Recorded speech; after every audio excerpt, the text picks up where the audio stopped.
Anytime I think about Thanksgiving songs, the only thing that comes into my head, and I don't know why, is the Charlie Brown jingle. Yeah. Charlie Brown Thanksgiving. Yeah. That's the only thing that comes to my mind. That's always on during Christmas, though. No, there's a Charlie Brown Thanksgiving too. Yeah, there's Is two. any song that is titled or has thank you in it considered Thanksgiving? Can you do that? Can you pawn it off that way? No. Doesn't Boys to Men have a thank you song? Or am I getting that wrong? Because I feel like they have Mama. Yeah, Mama. I know, but Guys, let's gather around the Thanksgiving table and listen to Boys to Men. I would love that. Boys to Men is the maybe Boys to Men Christmas album goes hard. Maybe the most underrated group Christmas ever. No, it does. Boys to Men, ABC, BBD. Texting enrolls you in a recurring automated marketing text messages. Consent not required to purchase. Message and data rates may apply. The team's looking good this season. I think so. Man, I miss playing football. Ever since I turned 40, I just can't find that fire I used to have. Think it could be lower testosterone? What do you mean? I was feeling the same way. After 40, the body has less testosterone, and men lose their edge. That's why I take Nugenix Total T2. That's the testosterone booster, right? Yes, but Total T2 is their brand new formula that skyrockets nitric oxide levels in as little as 3 hours. Since I started taking it, I've been lifting like when we played for Coach Carter. My energy is way up, and it even spiced up things between me and the missus. Are they still giving out complimentary bottles? Yep, just send a text. Text AREA to 42424 for your complimentary bottle of Nugenix Total T2, the next generation testosterone booster. Text now and we'll include a bottle of Nugenix Thermo X, our newest, most powerful fat burner ever, absolutely free. Text AREA to 42424. That's AREA to 42424. These statements have not been evaluated by the FDA. This product is not intended to diagnose, treat, cure, or prevent any disease.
7 o'clock in St. Louis. You're listening to TMA. It's presented to you by Brown and Crouppen on 101 ESPN and on the TMA STL YouTube channel. Tim McKernan, Doug Vaughn, Martin Kilcoyne with you.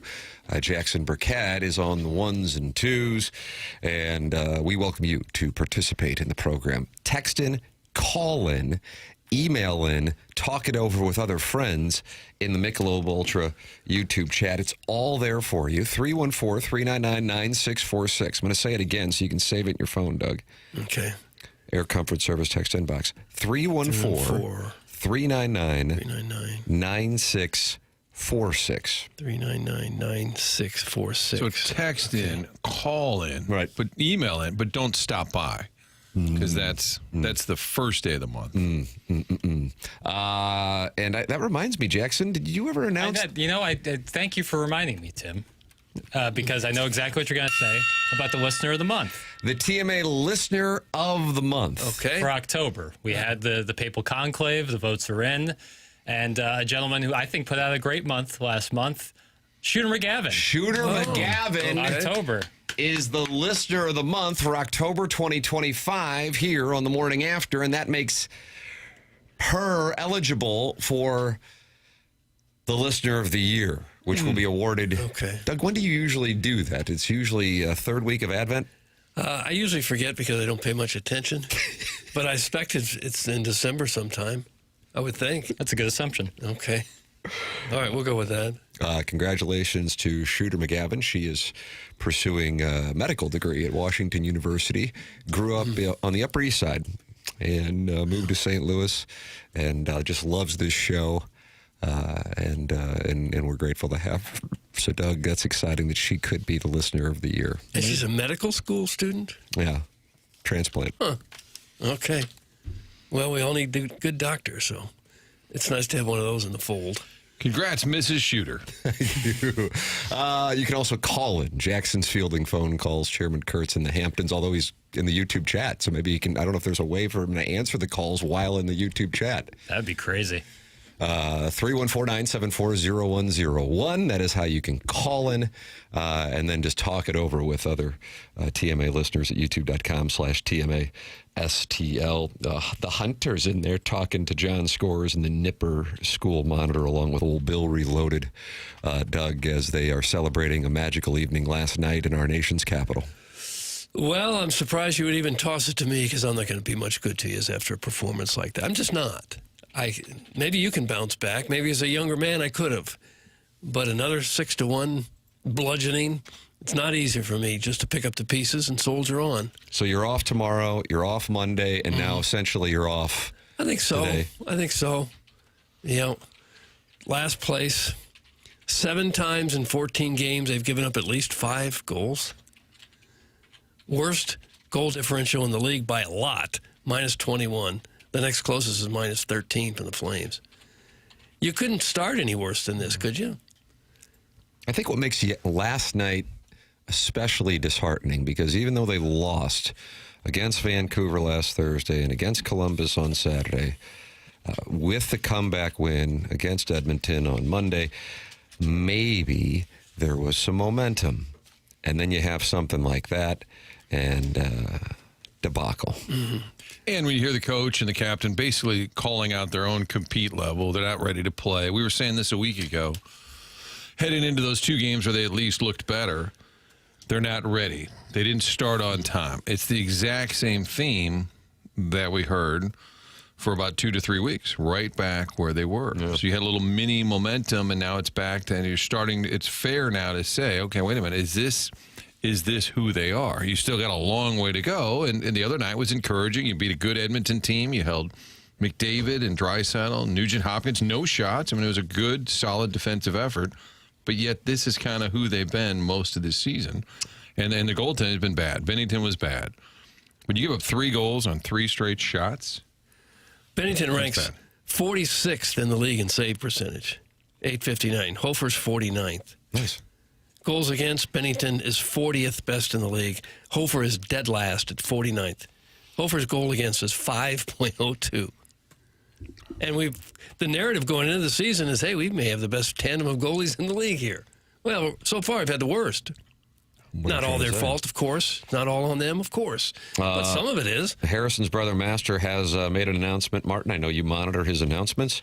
The Blues season is over, boys. So there it is. Doug, it is done. November 6th. Theoretically, they were supposed to play in Buffalo tonight, 5 p.m. pregame here on 101 ESPN. Puck drop at 6 p.m., but I gather that might not happen now. I just saw Bob Thomas at the gas station, so I think Harrison's brother is on to something. Oh. Shut her down. Just come on home, boys. Just come on home. The Blues are ass. Oh. Move on to something else. Gray Summit, Grey Goose Guzzler is not happy with the topic. Usually the topics are welcomed. So we welcome your topic at 314-974-0101. That's how you can call in with a topic change.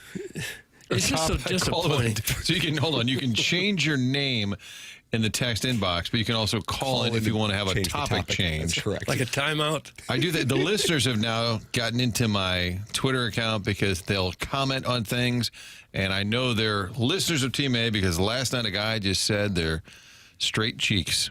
And I said, straight cheeks. Oh, that Jackie Papers line. That was a reference to Team A. This team is straight cheeks.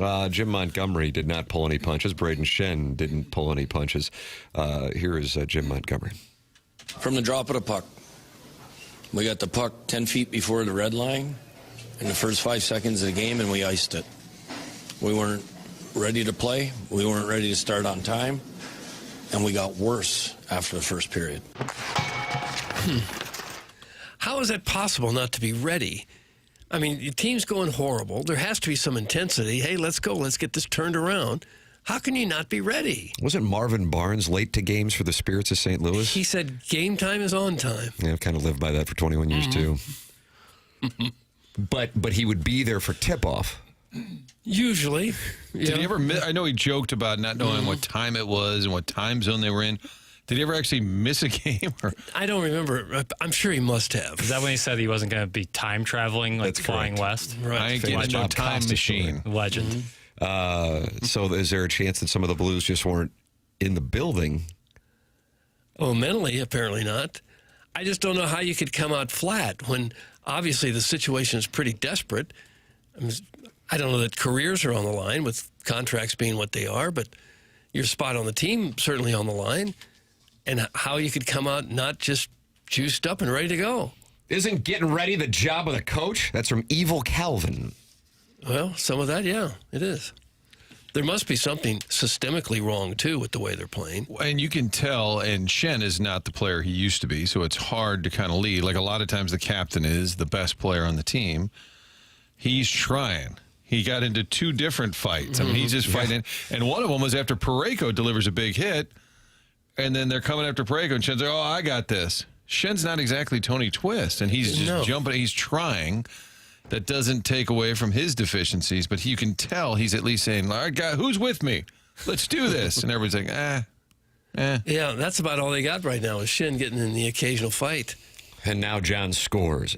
Was he a listener of the month, or was that MD 2020? Both. Wow. Both of them? Now he's not happy with the topic. Blues must have been bad if they're not talking drink leaving yet. John Scores. We'll get to that in our next segment. I don't know, Doug. I don't know. You don't know if he's leaving?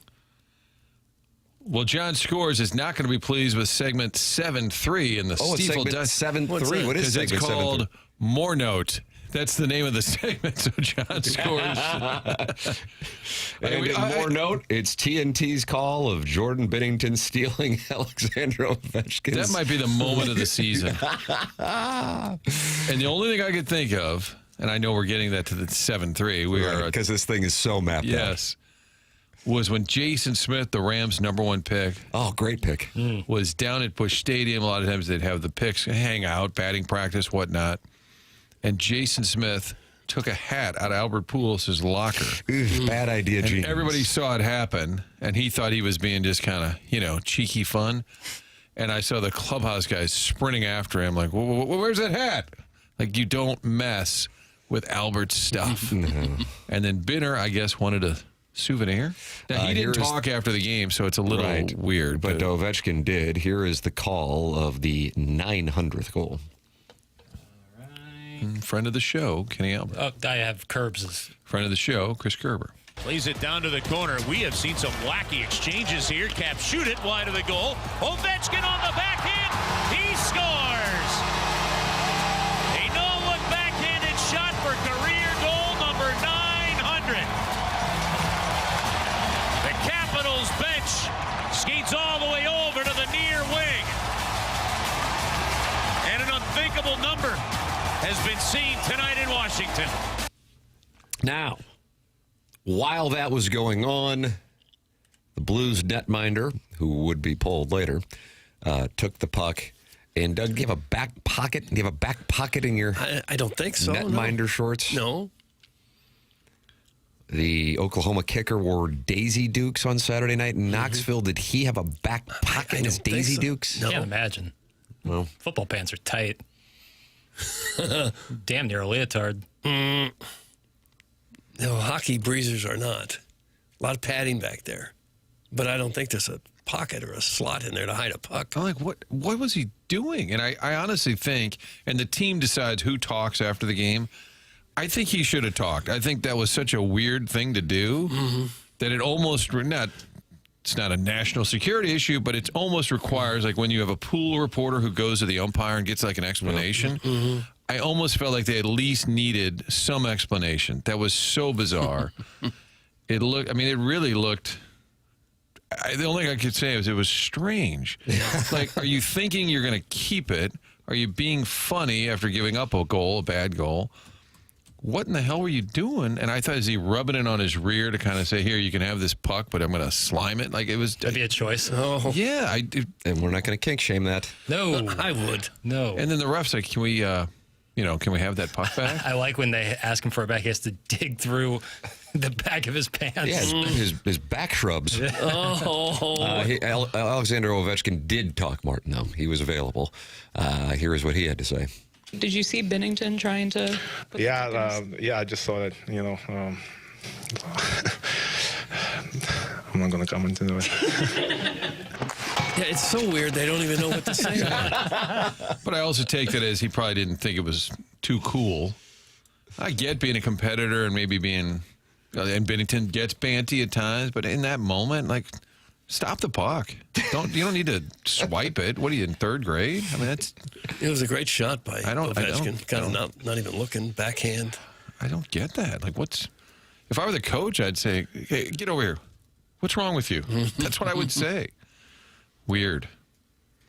It's been a weird season so far. That might be the signature moment of the season. Like, what happened? I don't know. Binnington tried to pocket a puck. If we can't win, at least we're going to get some souvenirs. The Capitals goalie, Logan Thompson, was asked about it following the game, and he says, I was just happy that O got it.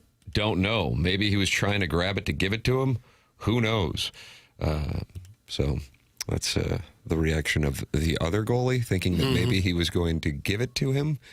I would short that market, Doug. If you're going to give something to somebody, you don't hide it. Right. Like no one, like a fan's not going to come down there and take it. But now with time passing and the look, it was a bad look. And again, the caveat is maybe that's what he was thinking all along. But my guess is now that there's a little time to think about this. I think that might be the answer we get now. Oh, I was just going to give it's an orchestrated message. I have a feeling now because it is a bad look. But we don't know what exactly he was thinking. They've got time to craft an answer. That's my theory. And I'll be like, I don't know. I just knew in the moment it was a big goal, and they were celebrating. I just thought I'd hold on to it.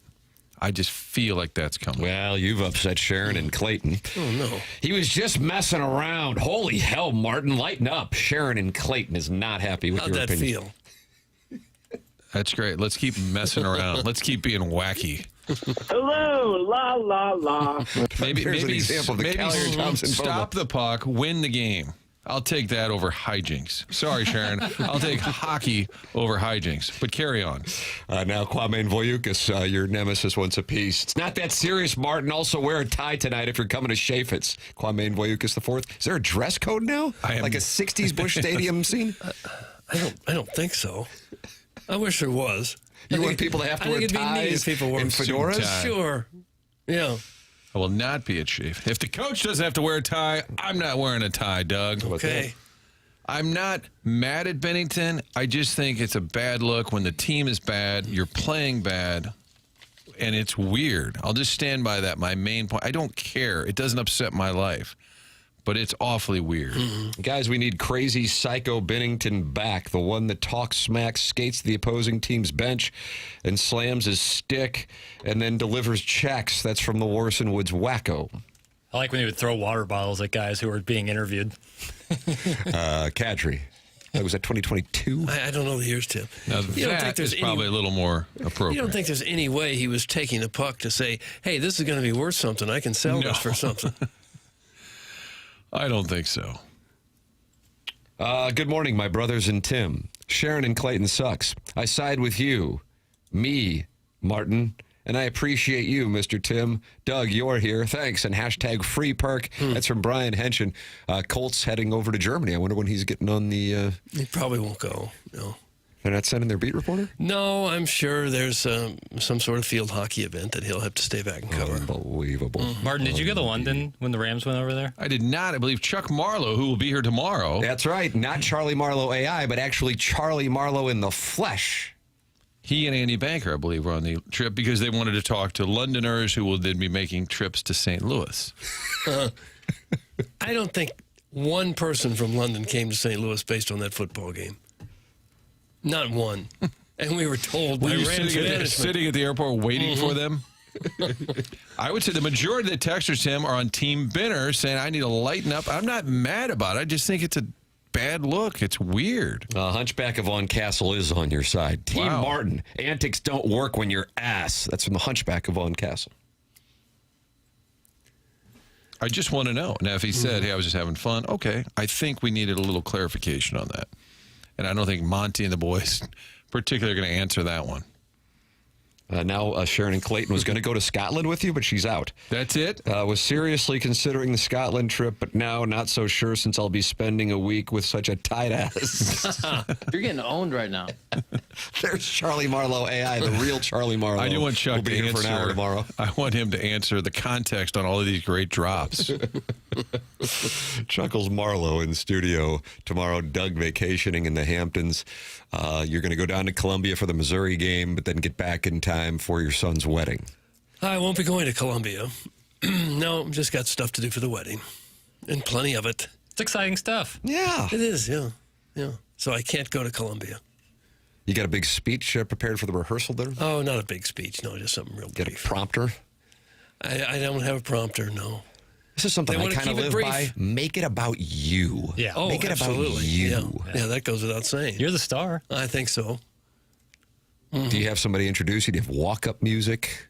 Working on all that today. I'll get it put together. I like that. Got a production company coming in. Nice. Do you have a teleprompter? Yes, I'll be in makeup for an hour or two, I think. I think it's like a 3 or 4 minute thanks for coming speech. That's about it, right? That's what they told me. For most rehearsal dinners I've been to, it's brief. Yeah. I've seen some people use it as an opportunity for them to platform themselves. What do you mean platform? Well, sometimes it's like, all right. To do a social media influencer campaign? Sometimes they start ad-libbing and it gets away from them. It's like, ooh, let's get that cat back in the bag. Yeah. And then just, brevity is important. You got to think what the audience would want. Right. And the audience would want a little, not a lot. Right. They want to go back to drinking and conversing. Right. That's right. Right. Just acknowledge everyone. Mm-hmm. And then move on with the show. Yeah, I think you got the perfect mindset, though. Okay. Kitty Bates has already seen your speech. Doug's speech starts with, "Thanks, Van. I'm television's Doug Vaughn." So you're going to be Van too is emceeing the rehearsal. I haven't really written a speech, but it's not a bad way to start it. You can send in your suggestions at 314-399-9646. Jackson has Charmed up on the monitors here. And Doug, you remember that was Shannon Doherty. Who else was that? Alyssa Milano. And who was the third member of the Charmed trifecta? Well, it's a great program, Jackson. Thank you for putting it on. What was up with the mid to late 90s and the early 2000s where chimps were used a lot as like... Well, I think it's because Michael Jackson took one as a date. Was that Bubbles? Yeah, it was Bubbles. Yeah. So that kind of set the stage. What's weirder, the fact that he had a chimp as a date, or or that it was named Bubbles. There's that, but that's a Emmanuel distraction from taking young Emmanuel Lewis as his date. Like we would call that a red flag in some. I would think so. Close friends with Macaulay Culkin. Also But we odd. didn't seem to think Corey anything of Feldman. it at the time, though, did we? Well, that's because he was so weird. dressed up. Yeah. Your thoughts on Michael Jackson dating sitcom stars and also chimpanzees from the mid-1990s? Jackson's going to cover that on Movie Boy? I just feel like there was a lot of movies with chimps in it. I think Matthew LeBlanc had, was it Ed, Doug?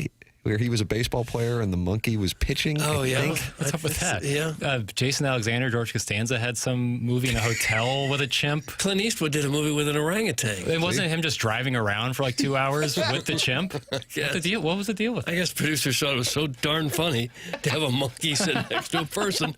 They couldn't resist it. Was BJ and the Bear, was that a monkey, Doug? I think so. And the monkey was called Bear? Mm-hmm. And he was a singer, BJ? I remember going to the zoo years ago, like in the 60s as a little kid, and they claimed to have a monkey that could talk. His name was Mr. Moke. Is that name taken? That would be Mr. Moke in the text inbox. Very available. They'd bring him out on the stage, and the monkey would go, "Mama." See, he said mama. Mr. Moke can talk. He cannot. Just a normal sound a monkey might make. No, he's a talking chimp. Yeah, Ed, it was with Matt LeBlanc. People should go look at the poster of that movie. And that was nominated for Best Screenplay? Yeah. Didn't win. 96, yeah. I think Silence of the Lambs beat it out. That was 91.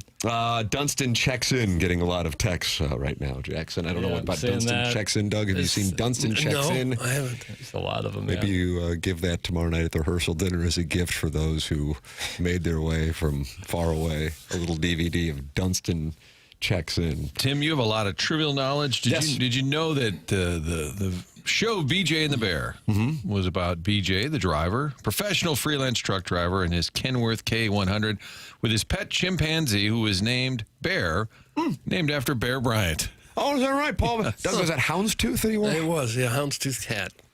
Why the bear? Why the chimpanzee was named after Bear Bryant? I cannot help Would you want to deal with a monkey if you were an over-the-road trucker? No. What a hassle. It seems like a death sentence. You guys are talking chimps for 4 hours every day. Doug, that's Eric in the Central West End. Jackson finds him attractive, but he's not attracted to him? Yeah, that would be accurate. Mama. That's all Mr. Moke could say. And we were supposed to be amazed by that. Merry Christmas. Get involved on the program. Collier and Thompson phone lines 314-974-0101. That's how you can call in. Then you can text in 314-399-9646. And, of course, talk it over with other TMA listeners. Open up your YouTube app, and then you type TMA STL. You subscribe to it, and then you're in there with Walrus King, Lex Luthor, who is talking about the Trailblazers handing the Thunder their first loss last night. Chaim Bloom's spreadsheet, Too Fat to Kayak, Safari.Elvis36, and John Scores. They're all in there, and they're all talking it over with each other. Now, if your dauber's down because of the Blues' performance, maybe Mentality can help your cause. Mentality is a longtime TMA sponsor, and Mentality says that if you are thinking that you might be dealing with low testosterone, get tested, because they test free testosterone, something that some places don't do. You can go to mentalityhealth.com to get tested. It is Mentality, and they are a St. Louis-based clinic that can help you out. If you or your family have seen a change in yourself, not quite yourself anymore, struggling to focus, no energy for the people you love, Mentality could help you out. Get tested. I've been tested at Mentality. It's very easy. You're in and out within 20 minutes, whether it's low energy, weight gain, or just that feeling that something's off. Mentality can help. So stop being tired of being tired. Get back to the guy you used to be. Visit mentalityhealth.com and reserve your spot today. The program's called TMA. It's presented to you by Brown and Crouppen on 101 ESPN.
Doug, yesterday's music theme from Jackson Burkett, one-hit wonders. Mm-hmm. Now it's your job to figure out what he's up to today. I don't know what he's Hold up to. on. Did you have the Lumineers as a one-hit wonder yesterday? That was in the wanted out of onboarding. I heard the Lumineers. I said that's not a. I agree. There was an Apple Music list of one-hit wonders. Doug made him play it as a one-hit wonder. Mm-hmm. Okay. I was adamant that you play it. I don't really have a theme right. I really loved One Hit Wonder Wednesday. I might just run it back today. It's I'm only the tip of the iceberg with. How about Two-Hit Thursday? Nice. That's going to be tough. And it's Clean It Up Thursday for Mizzou because they had Toughness Tuesday, Mindful Monday or Mindset Monday. Mindset Monday, Toughness Tuesday, Winning Wednesday, Clean It Up Thursday. So you don't think Drink this one hit wonder Wednesday with the boys? Somebody's not happy that they haven't had their name saved. Only 2 days left to get your name saved in the month of November. Hi, Jackson. I have tried multiple times to get a name saved and have not received a response. Can you please let me know what I'm doing wrong? I'm trying to get Who's Your Hoosier saved, but happy to change it if you think that's a problem. Thanks. That's from the 314. Not a problem. It's now Who's Your Hoosier right now. Boom. Saved in there. Look at that. Oh, just like that. Ask and ye shall receive. Yeah. If I'm not seeing it and you don't see it, it's not that I'm ignoring you. It's that, there's some other things going on, but I'm working it. Jimmy Eat World's not a one-hit wonder either. That's from Adonis Jordan. Did he play at Kansas? Was he on the Danny and the Miracles team of 88? Maybe the Final Four teams in the 90s? Adonis Jordan. That's the thing about one-hit wonders, I think, is like for some people, they really like that band. They might not care about just their one big hit. There's a lot of good stuff, So I respect... Who said that? Who says Adonis Jordan? Adonis Jordan. I respect Adonis. Quick text audit, Tim. Somebody said Marvin Barnes showed up at halftime one game. I was there from the 407. Wow. We are big in the 407. Yeah, they love us in the 407. Another texter said Doug was right all along about the Blues preseason. Remember how bad they were at winning games? And I was in the camp that it didn't Even in matter. preseason, you play to win. You don't play just to slop around. What a bunch of dumbasses. You guys can't even save a number. That's from the 443. Oh, gosh. We are taking it today, Doug, and we take it every day. 314-399-9646. That's how you can express your disgust.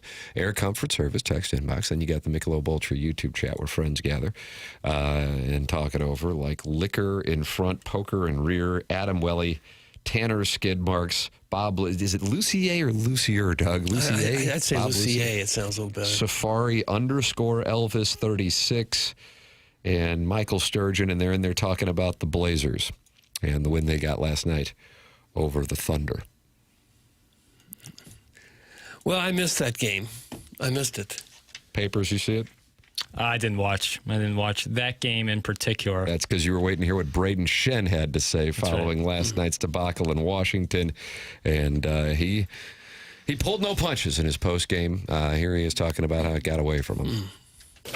We don't compete and battle in this league, and you're going to get your butts kicked most nights. And it's happened way too many nights over and over again. And until we, show up to the rink and compete for one another and for your teammate, then we'll start getting results. Okay. Shen now last in the league with a -13 plus minus. Next to the last would be Logan Mayu at -12. That's in the league. He got talked about on the broadcast, too. Had some bad moments. Same with Tucker. Somebody texted and said, this has been the same team for several years. Now, you did have that incredible surge, that second-half surge last year, and maybe it did mask some of the deeper issues. Another text, Tim said, when's the last time the Cardinals and Blues both sucked in the same year? It's a nice question. I would say 2023, because that was the year the Blues traded off. Now, they were coming off a good year, but that was the year they sold off all the players, and then the Cardinals were... What was it, straight cheeks? Is that what we're saying? Straight cheeks. 2023? Yeah. That's what's so disappointing about this start is we're coming off yet another really dismal Cardinal season. And now already it looks like we got a whole hockey season that's going to be like this. That's tough. Another texter pointed out at least the Cardinals are 500-ish. Yeah. I was texting with a friend of the program, the non-ling, before the show, as I am one to do following a Blues game. He said I was thankfully at a work dinner in Chicago, so I didn't get a chance to see the whole thing. Really thought they were turning the corner, though. Instead, one step forward, two steps back.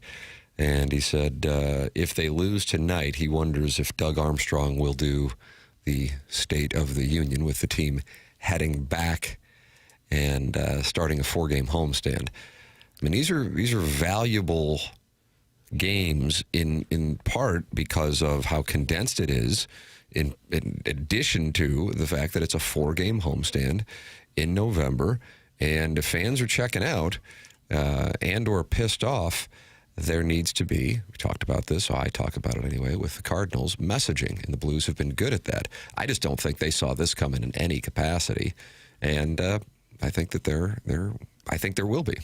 Now they're playing against a Buffalo team that they could bounce back, and then when you go, oh, they won 2 of 3. But I would expect something from Armstrong. I agree with Anonling on that. What do you think, Martin? You like to handicap the Doug Armstrong? I thought maybe last week we'd get a little state of the state from Army, but I think we're getting close to that point because a lot of times he'll do it too because he feels like the coach is having to kind of bear the brunt. So he's going to come out and he'll call out. The coach can't say these players are straight cheeks. I think that Armstrong doesn't mind calling out the whole team. Now, you could also point out, well, you put the team together, but that doesn't matter. This is his typical stance. Yeah, I'd say if you have a real dud tonight, you could have an Army Friday where he says, come on out to Centene and I'm going to call out the whole team. Yeah. I think if they're bad again tonight, not just lose, but bad. Before last night, Montgomery said he really liked the way they played the last 3 games, that's right, even though they lost 2 of them. But last night, there was just nothing there at all. And it felt like after the Ovechkin goal that Binnington, he was so mad, I think, after that happened. Just it was from the side angle. He backhands it, throws it at him. I felt like he just kind of mentally went in the tank, and then he gave up goals on the next 2 shots. And Hofer wasn't bad, at least. He gave up 2 on 18 shots. Doug, that's a better percentage. Mm-hmm. I would suspect Hofer starts tonight. Yeah, you think so. I wouldn't even know what to do to shake it up. Maybe Armstrong knows. But they're kind of caught between a bunch of players right in their prime and a bunch of younger players that you got to give a little bit more time to. I'm not sure what you do unless you just have a sell-off, but I don't know how many of their veteran players really carry a lot of value at this point. So there's a couple trade issues There's too. a couple. I'm not sure what you do to try to turn it around in a hurry. I think it's too early in the season just to cash it in. You're not going to trade 2 or 3 of your top players for prospects. I don't think so anyway. I think it's too early for that. But give it another month, and if it's the same thing, maybe you do. Trade Kyrou now. That's from Steven time. Okay, that's going to fix it? Steven time follow-up, is that going to fix it? Is he at fault? Is he the main guy at fault? He's got some value for sure. You know what we did today? Tim, Papers and I were looking around at Thursday and said, we need a little something just to pick up the boys. This is before they tanked in D.C. We've got Chaser coming up 9 o'clock. How great is that? He's been really active on social media because he's doing these Ice Guardians podcasts with Hully. Yeah. They've been putting out segments with Federico and Twister. And he also told me he just got out of the hospital. So we'll get a health update, a hockey update. If you need a little pick-me-up today after a tough loss, Doug, you do. I need one. I do, yeah. Chaser at 9 o'clock. How about that? Kelly Chase at 9 o'clock on the Stiefel. Well, ask him about all this nonsense. Yeah, he isn't going to hold back. It's always good to talk it over with him. So Kelly Chase coming up at 9 o'clock on the Collier and Thompson phone lines. You're welcome to participate in the Design Air Heating and Cooling email of the day by emailing in the morning after at InsideSTL.com. The standings, Carlos Spicy Wiener has 1 win, and then it's empty. But I think, Jackson, it's just a case you got a lot on your plate. It's Carlos Spicy with 2 wins, Buck Swope with 1 win. Yeah, no, I thought that. This is for the long-term prize. The long-term prize for the Design Air prize. Carlos Spicy Wiener won, and then we're kind of separating it for the AC/DC tickets until we get everything squared away. From the corporate council is reviewing the contest to make sure that it is, because with the prize of this size. So we will see where that is. So Carlos Spicy Wiener has 1 win. There are the standings. Right, but I have the standings of the entire month in my head. I got it. Don't worry. 2. Carlos has won 2 this week. Buck has won 1. Hey, listen, those are the accurate standings. So well, sure you can text in. I'm right. Papers, we got a text. Yes, sir. text saluting your dad. Oh, that's so nice. How about that? And he said, from the 618, I know Jackson was too young to remember his dad as a basketball coach. Let me tell you, Jeff Burkett needs to be hired as a Blues assistant to fire these boys up. He was the Bobby Knight of 1A Illinois high school basketball coaching. No way the Blues would be playing like this in fear of getting their asses chewed. These Blues players need a good ass chewing of a lifetime. So kudos to Jeff Burkett, who was the Bobby Knight of 1A Illinois basketball. Yeah, I never got to see my dad coach in high school, but he sure as hell coached me in middle school, elementary and middle school, and I can attest to the ass chewings that would be out got there. after you? Oh, nice. Yeah. Wow. What kind of things did he say? Yeah, what's going on? Let's figure this out. Oh, did he get after me? What did he say? I was all, out of love. That's my pop. I have a problem when I run where I shuffle my feet a little bit. Really? And, if I would do it like dragging ass in like a second half of a game, pick your feet up! Like that. Gosh. Pick your feet up. Yeah, never let them know you're hurt. That was one of my dad's favorite sayings. Yeah. Never let them know you're hurt. What, you like to roll around on the ground?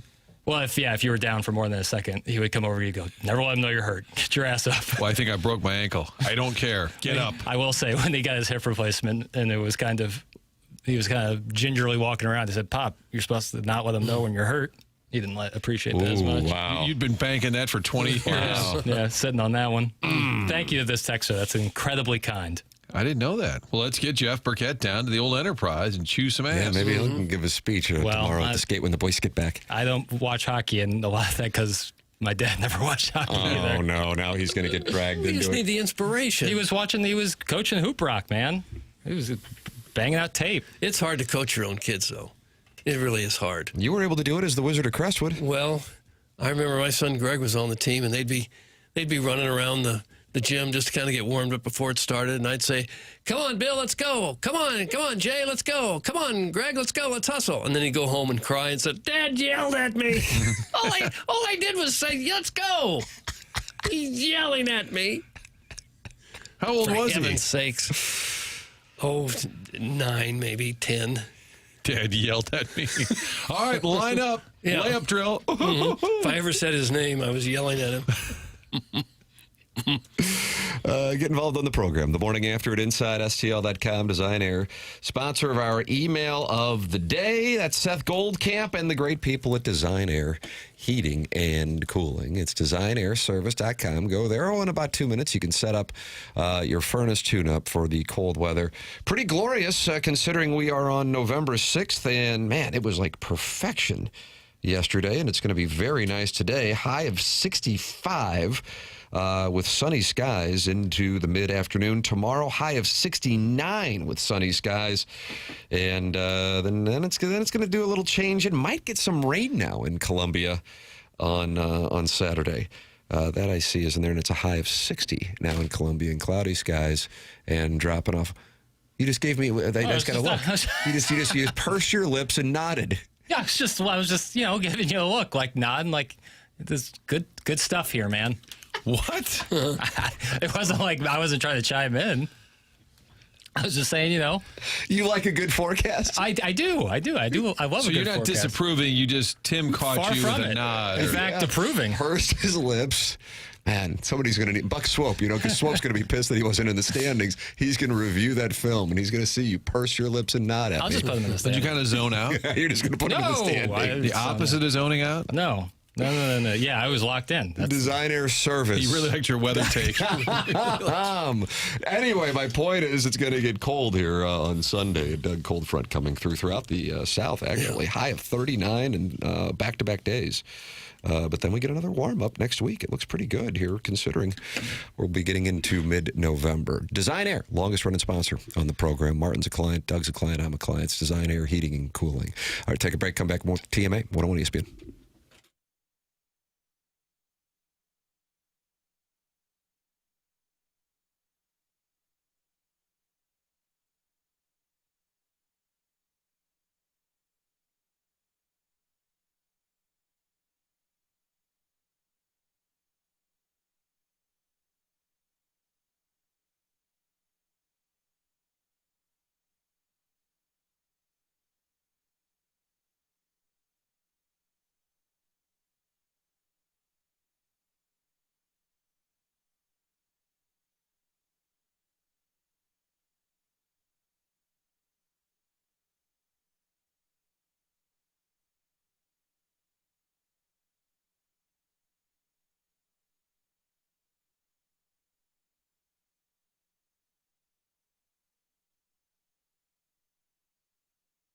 Well, the original plan was have that parade down Market and then get on the plane to go to Scotland. I don't know about the parade, but I do know this. Spectacular Scotland awaits. Headed there with you next summer, June 15th. It's a 10-day trip. 15 different meals, part of the package here. Flights, meals, hotels, local experiences, all of it put together by our friends at Colette. They've been doing this for a long time. We're going to the historic capital of Edinburgh, going to go to Glasgow, the big international vibrant cities, but also the small countryside, checking out the Isle of Skye, Orkney Islands.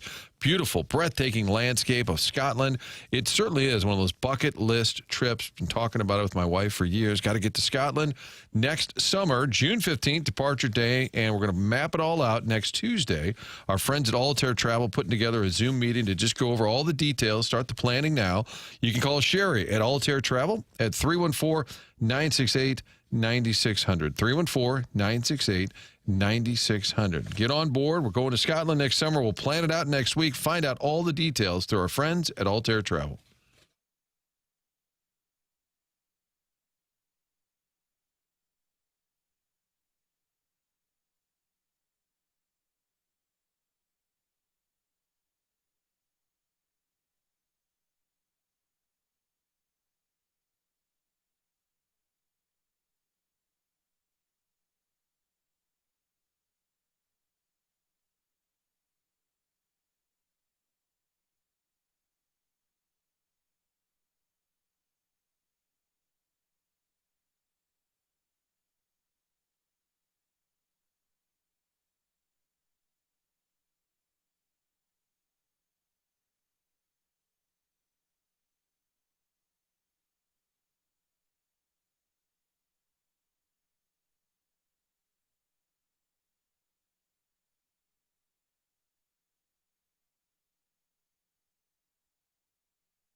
This is Jackson with a SportsCenter update, driven by Johnny Londoff Chevrolet and Johnny Londoff Autoplex. The Blues lose a tough one last night at the hands of the Washington Capitals, but they get a chance to get one back tonight as they take on the Buffalo Sabres. Pregame at 5 p.m., puck drop at 6, right here on 101 ESPN. That was another SportsCenter update, driven by Johnny Londoff Chevrolet and Johnny Londoff Autoplex. See them at londoff.com. Chevy, together we drive. Are you kidding me?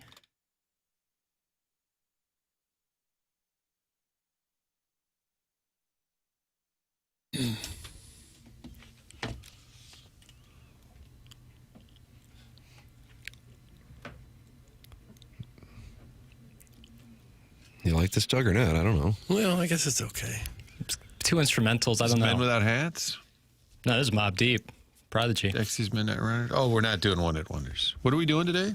I haven't decided yet. Just kind of feeling out the vibes. Okay. Are you under construction? Under construction? Yeah, constantly. I think we should all be under construction, trying to better ourselves. Well, that's a message right there. Yeah. That's a message of leadership. That's why this guy has the C on his sweater. That's right, heavy.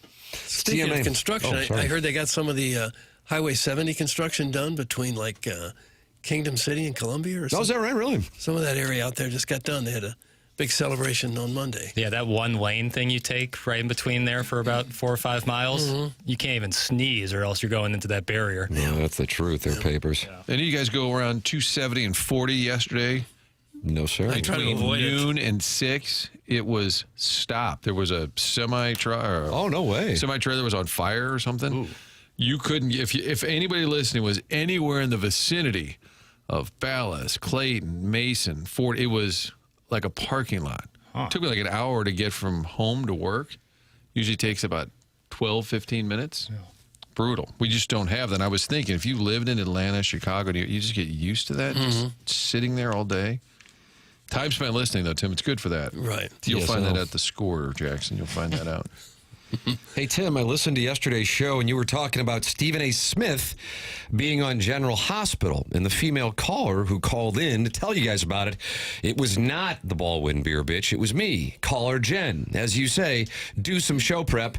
JK, have a great day. Caller Jen is the one who called in, Martin, to let us know that Stephen A. Smith was on General Hospital. Okay. There it is. Not the Baldwin Beer Bitch. Okay. My apologies to caller Jen. Yeah, do some show prep, Tim. It is show prep season around here. 314-399-9646. Save that number in your phone, and now you're communicating with the program. Plus, for today and tomorrow, you can get your name saved by Jackson Burkett, which increases the chances of being read on the program substantially. Just come up with a name and then text in. Then you can call in, like caller Jen has, 314-974-0101. And if you would like, you can talk it over with other TMA listeners while watching the program. 226 are in there right now. YouTube.com/TMASTL. Can Jackson's dad call in and chew Jackson's ass about not playing any effing drops? Hey, that'd be nice. Maybe he could call in and rip you a new Rusty. No thanks. I had plenty of those. I don't want to make it seem like Dad was just constantly yelling at me. You didn't get in a lot of trouble as a kid, No, did you? because my dad was a middle school principal. His job was chewing out kids my age. Yeah. So I wasn't going to, I wasn't doing that. Yeah, I do feel we need to keep this from getting off the tracks where your dad was like a lunatic. No. Passionate ball coach. And a great ball coach. And taught me more lessons than I probably even know at this moment. Can middle school principals still scream at kids? Or is that I don't know. done now? Not anymore. I don't know. I honestly don't know. I assume if you do it right. I don't know. I think you have to be really careful with any discipliner. How about this from the 314? Love you, Papers. Keep killing it. How about Thank that, Jackson? You. There Super you go. kind. Love it, man. That's just that's what we do it for. Kelly Chase is going to be with us at 9 o'clock on the Stiefel Dossier. Looking forward to talking it over with Chasers. He has a new podcast called Ice Guardians with Brett Hull. And that is some good entertainment. I was texting with Chaser a couple weeks ago. That's just, you want to talk about two guys who can entertain, you can listen to forever. It's kind of like Live at Shannon's, except for hockey, and not on a Friday night with glasses clinking. It's just a couple gentlemen sitting around telling some stories. Had Twist on a couple of weeks ago. Good entertainment. Chaser with us at 9 o'clock, and I have a feeling he'll be very candid with his thoughts on what has taken place here with the Blues. Doug, you were noting that they are the worst team on goal differential, which oftentimes has something to do with your Vaughn index? Well, I haven't run the Vaughn Index yet. I will here. They're minus 21 don't do it. goal differential. That's the worst in the league by 8. They're 2-6-2 in their last 10. Vaughn Index would be a 10. They're right at a 10. And They have 10 points. Oh, do they really? Well, that would figure out then, yeah. That's kind of the way you check it, just to make sure the math adds up. Oh. So they're just a 10, and that ain't good. They got it bad, and that ain't good. Very, very bad in a very tough division. Yeah, if they could double their points, they still wouldn't be in first place. So it's in the early going, but at some point you go, okay, all right, it's 14 games. They're on a pace for 58 points this year. That's probably not going to get in. It's a tight read. Here is Jim Montgomery following last night's festivities. He was none too pleased. Wouldn't think so. This one being an unacceptable loss.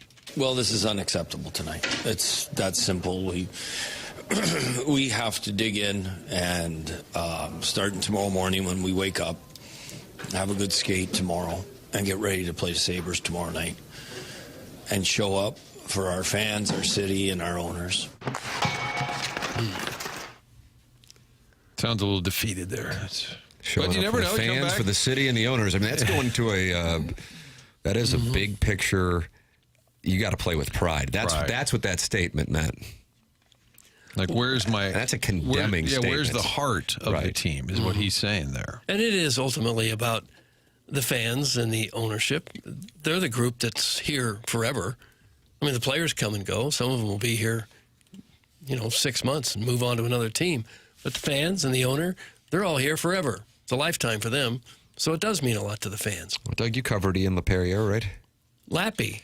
He's a big fan of the show and texts in, and he says those giving up on the season clearly must be new fans and weren't paying attention in 2019. I'm still hopeful they figure it out. Long ways to go, people. That's from Lappy. Okay. Well, we're all hopeful that they figure it out. We don't want this to be the way the whole season goes, of course. We just haven't seen a whole lot of reason for optimism yet. Maybe something will happen. Maybe they'll catch fire. If we could just get hot, we could get out of the cellar. We haven't said that in a while. I think that's been missing. Hot. We could win this baby. We could get out of the cellar. Good morning. In my almost 40 years on this earth, sports have never been worse for St. Louis. That's from the Hunchback of On Castle. Doug, how's that make you feel?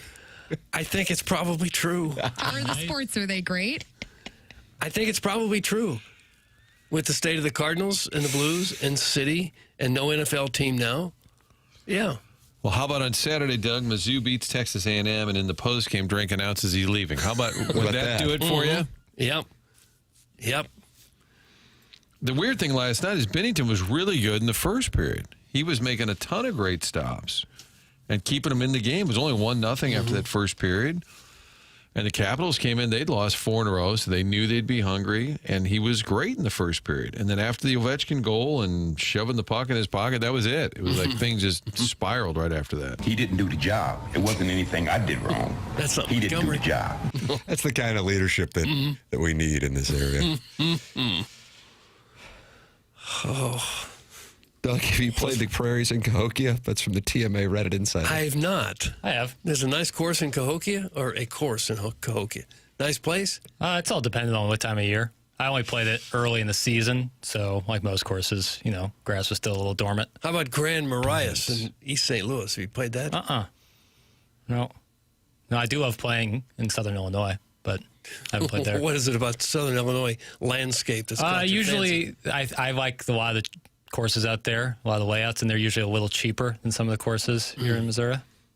And that's just because of the dues at Bogey and St. Louis and Log Cabin. Well, right, yeah. And, I love playing Mondays, so how am I supposed to do that when they're all closed? So that's when we make our trip over to Fairview Heights, check out some of the local courses there. Really? Yeah. And you call them the rurals, right? You're like, I'm going to go over there and see the rurals on Monday.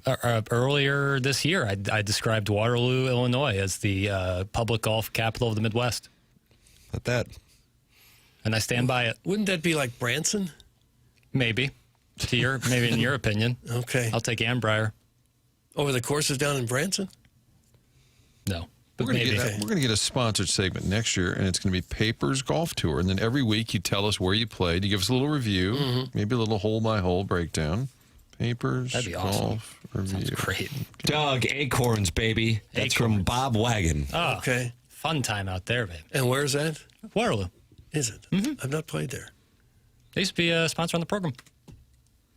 Beautiful little downtown. Got that Gallagher Steakhouse. Let's go, Papers. You and me. Let's go. All right. And Waterloo even has a country club, too, right? Waterloo Country Club. So they got 3 really nice courses? 4, Mystic Oaks. Really? In a small little town, they've got Golf, 4 beautiful public golf capital of the Midwest. Okay, stop that. I thought Doug said Branson. He can say what he wants. If one of them's a country club, then it's not public. Yeah, you can pay the money for Paynes Valley and Buffalo Ridge. I'm a meat and potatoes guy. Are you? He is meat and potatoes through and through. Very relatable. Man of the people. When you say that, it helps if you don't say potatoes, but potatoes. I agree with that. I'm a meat and potatoes guy. Exactly right. That's right.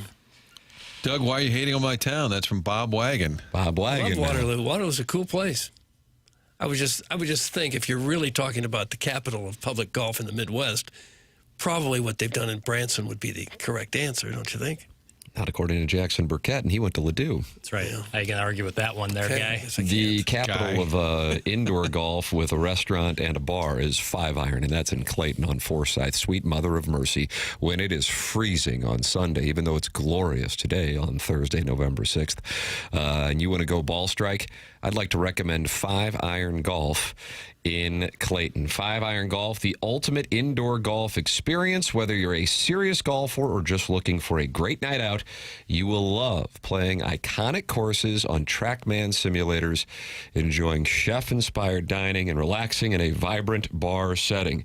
Host events, sharpen your skills, or simply have fun. 5 Iron Golf is your new go-to destination in Clayton. They have iconic courses including Pebble Beach, St. Andrews, and Bethpage Black. 5 Iron Golf in Clayton has 200-plus world-class golf courses. They have a bar, they have a restaurant, you can hang out, no dress code, just golf. It is 5 Iron Golf. I went there with my son 2 Sundays ago when it was cold and rainy, and we sat there and played, and up on the TrackMan simulator screen, they had one of the NFL games on, and we enjoyed some bottomless chicken tenders for $5, half-off pizza. Great way to spend an afternoon if you love the game and the weather is not conducive. It's $168 a month for a membership, and I would tell you $169 a month per month. And it is well worth it if you love the game or if you're just looking to have a place to hang out and practice. It's 5 Iron Golf in Clayton. 5 Iron Golf online at 5irongolf.com. Also, for our veterans, they have a special coming up for Veterans Day that I want to make sure people are aware of. 5 Iron Golf has a special for our veterans, and it is the following Veterans Day. 5 Iron Golf saying thank you on November 11th. Just use the promo code VET60, and you will receive 1 free hour of sim time on Tuesday, November 11th. Veterans, reserve your spot today with promo code VET60 in person or online at 5irongolf.com. 8:04 in St. Louis. Time check brought to you by Clarkson Jewelers, an officially licensed Rolex jeweler. This is the Morning After, presented by Brown & Crouppen on 101 ESPN.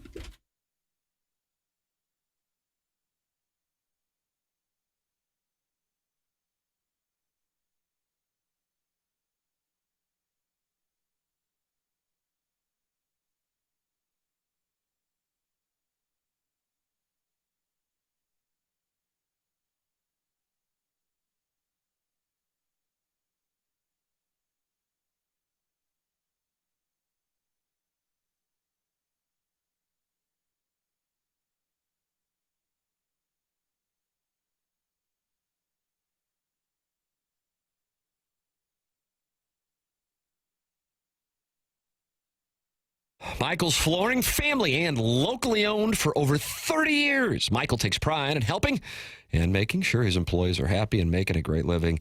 And that then is passed forward to the customers. You can go online right now at igotfloored.com and get 3 samples free from Proximity Mills. Michael's passion is flooring, And when you order from him, he wants you to have the best experience for the best price. That's why he is making sure he gets the best installers and giving them $7 a square yard, which is awesome compensation in this industry. If you're a carpet installer, go online at igotfloored.com. Just come in or talk to them, and you're going to see the difference. They want to make sure they suggest the best thing for you and not pushing what corporate's selling them they have too much of. It's Michael's Flooring with 3 locations in the St. Louis area: Creve Coeur, Darden Prairie, and St. Peter's. Come see why people are loving getting floored by Michael, and make sure you visit igotfloored.com.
All right, I guess we're doing one-hit wonders, but Hanson wasn't a one-hit wonder. Hanson wasn't? I don't think so. This is undoubtedly their biggest song, though. I would agree with that. But you're saying they had a little bit of staying power as a band. Oh. That's an interesting delineation there. Is it just the hit itself, or if the band toured for a while and hung around? We're back to it. You liked it so much, Papers, you just wanted to go back to it. Which guy was the cutest one in Hanson? I don't know. Okay. One of them looks like Show. Billy Ray Cyrus. Billy Ray Cyrus. Is that true? The other one looks like Ben Mendelsohn. Doug, who are these? I don't know who they are. Ben, is that a fictitious character? Ben Mendelsohn? Yeah, who's He's that? an Australian actor. Oh, of course.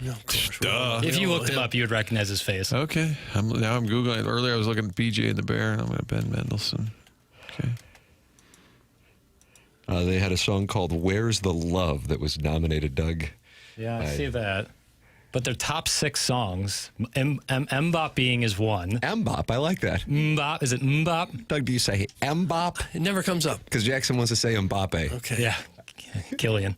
And PayPal. Mbop 2.0 is their 3rd biggest song. And then their 6th biggest song is the Spanish version of Mbop. So makes me think that they might that has the bones It's like of being when Tone Loc used to do concerts and he would do Funky Cold Medina and Wild Thing like 3 different times.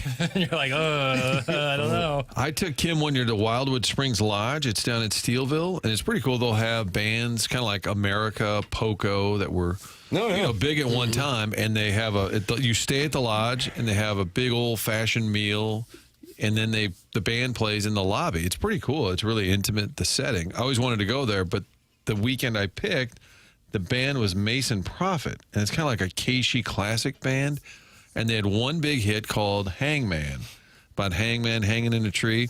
They played it at the beginning, Tim, and everybody's like, oh, right, they played their biggest hit. And then they played it again at the end, and I was like, well, you got to know the audience, and that's the only song we knew. I believe the Killers have gotten to a point now where they play Mr. Brightside right out of the gate, and it's kind of a way to... There it is. Get the crowd going. Well, I don't mind that. I like to hear the big hits. Well, what I'm saying is playing it first as opposed to last. Because you think they're sick of it, like get it out of the way. Like, here you go, everybody. Yeah. Doug, do you remember Kings of Leon? Mm-hmm.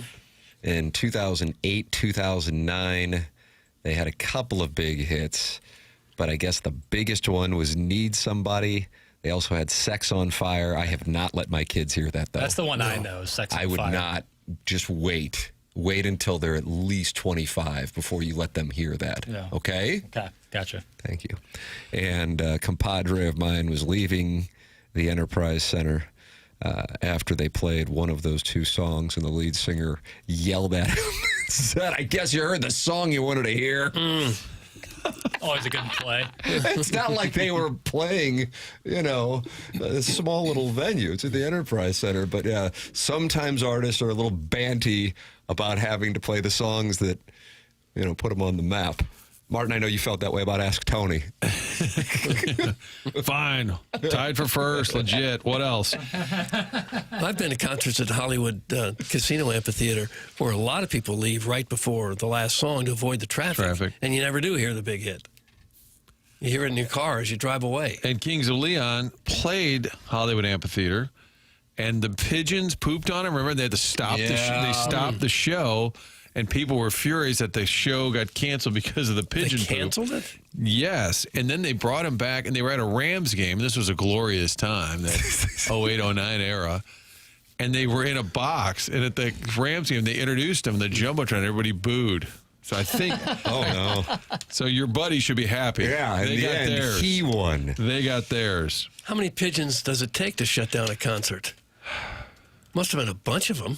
I'm telling you, it was a thing. Mm-hmm. The Killers have 7 effing albums and several top 10 hits. That texture's a moron. Hey. That's from Speedy Keith's Temper Tantrums. Nobody called the Killers a one-hit wonder. I certainly didn't. I don't think anybody did, but I know that they have started, at least I think in Glastonbury recently. I could be off the mark on this. Hell, I just know that they led the show with Mr. Brightside. Could have been a one-off. Hell, I don't know. And I do know that my compadre was yelled at by the lead singer of Kings of Leon for leaving after Use Somebody or Need Somebody or And then they Sex got on theirs. Fire. July of 2010, the Kings of Leon concert in St. Louis cut short after pigeons bombarded the band with droppings. Really? Making it unsanitary and a potential health hazard. I got pooped on once at Busch Stadium getting ready to do a live shot. Oh, you into that? And I didn't. It was What a bird. player did it? And I didn't know it. Tim, it used to be figurative that a player. Yeah, exactly. Which one was it? Was it McGuire during '98? No, it was a bird, and I didn't even know it. And it was on my shoulder. And if Malcolm Briggs hadn't said something and started laughing at me, I'd have gone on and done the live shot with the bird poop all over me. How many times have you grabbed the poop? Dog, what up? What up, Vaughn? You got some poop on your shoulder. Is that your thing? I think he said, "Oh, that's wrong." LOL, clutching pearls for the Killers. Shut up, dork! Ah, come on. Tino Bravo. I don't even know what's going on anymore. That's my kind of music. Would Jim Stafford play that first, Doug, to get it out of the way? And then again at the end. Yeah. My girl, Steve. He would just have a variation. Tim, you always tell that story of when you saw Hove and Kanye at Vegas and they played Paris, 11 times in a row? Yeah, that was how they finished the program. N-bombs in Paris 11 times. And you know what Jay-Z would say, Doug? What? Again! Oh. And then the place would just go, you know what it'd be up for? No, snatch grabs. grabs. That's right, snatch grabs. That's exactly right. Well, give them what they want. Yeah, give the people what they want. I think that was December 2011, if you want to check the set list. I don't know. Boy, what a fall. Yeah. David You got Freese. married that fall, too? I got married in November of 2011. David Freese in October 2011. Hove and Kanye, your guy. Yeah. In December of 2011. Wow. No. It's a hell of a fall. Well, fall time is here. Yeah, is it ever? And I think Missouri played North Carolina in a Shreveport Bowl or something, too. So everything was happening. Nice. Last year in the Big 12. You're right. Oh, getting ready. Mizzou basketball was real good that December. Guys, I saw Soft Cell in college. They opened with Tainted Love. The second song was called Sex Dwarf, and then the third song was called Tainted Love again, and then they left. And the worst one was Wacko. Played 3 songs. Guys, Kanye opened for U2 in 2005 at Enterprise Center. That's from the 314. And 314, I was there, and I can confirm, and it was right after he put Mike Myers in a bit of an awkward spot during the Hurricane Katrina fundraiser, and the St. Louis audience did not welcome him with cheers when he opened up for U2, that show. I think that was that December 2005? I don't know. So that had been College Dropout? That would have been the album he'd been playing?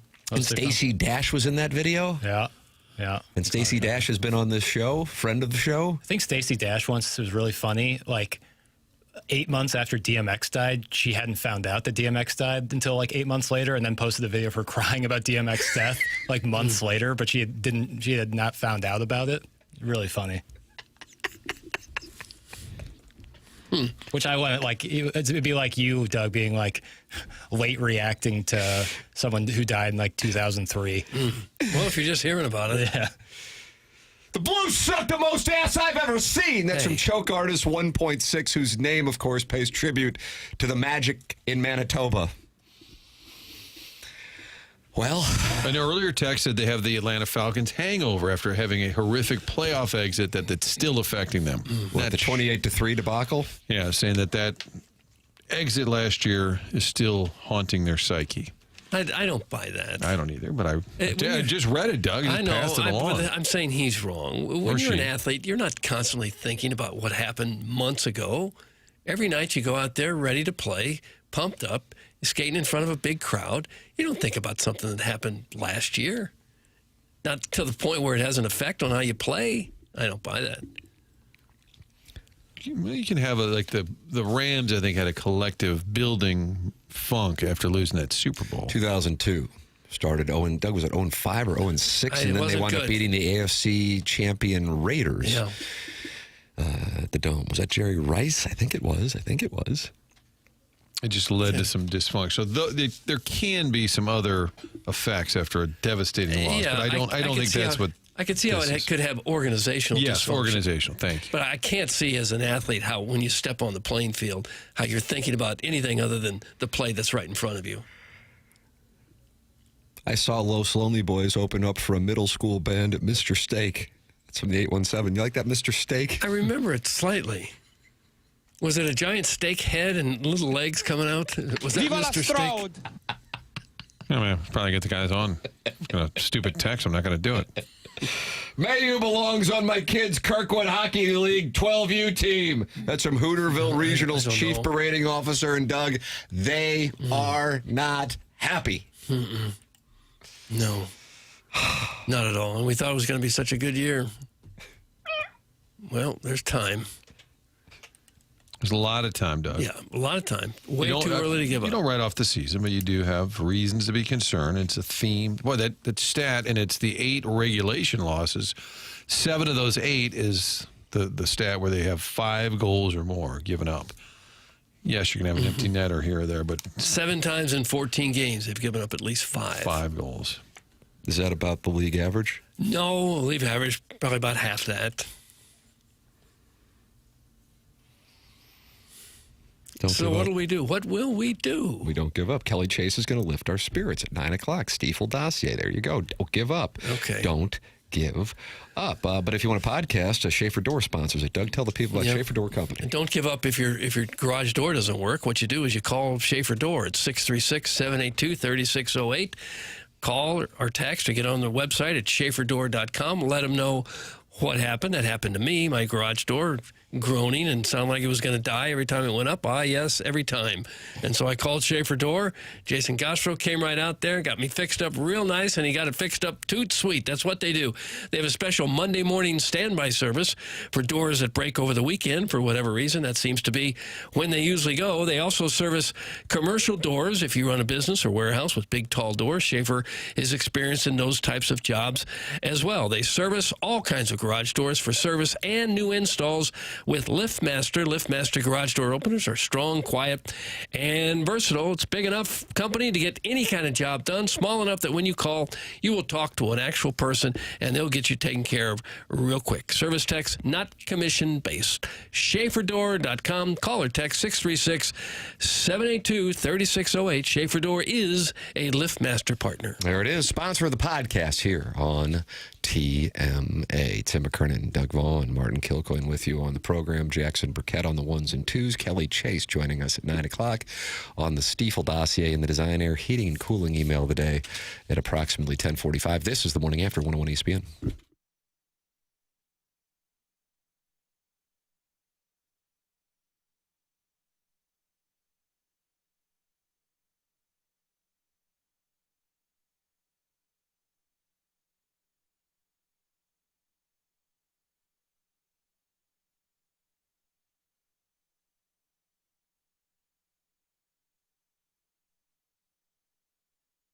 A great website that tells the whole story. Excuse me, that's 1879distilling.com. The story of how the folks at Village Bar out back inside that barn have started this distillery making award-winning spirits, handcrafted small batch spirits, and you can taste the difference when you order an 1879 rye whiskey, 1879 Red Barn vodka. They have the flavored vodkas. I think there's 6 different flavors.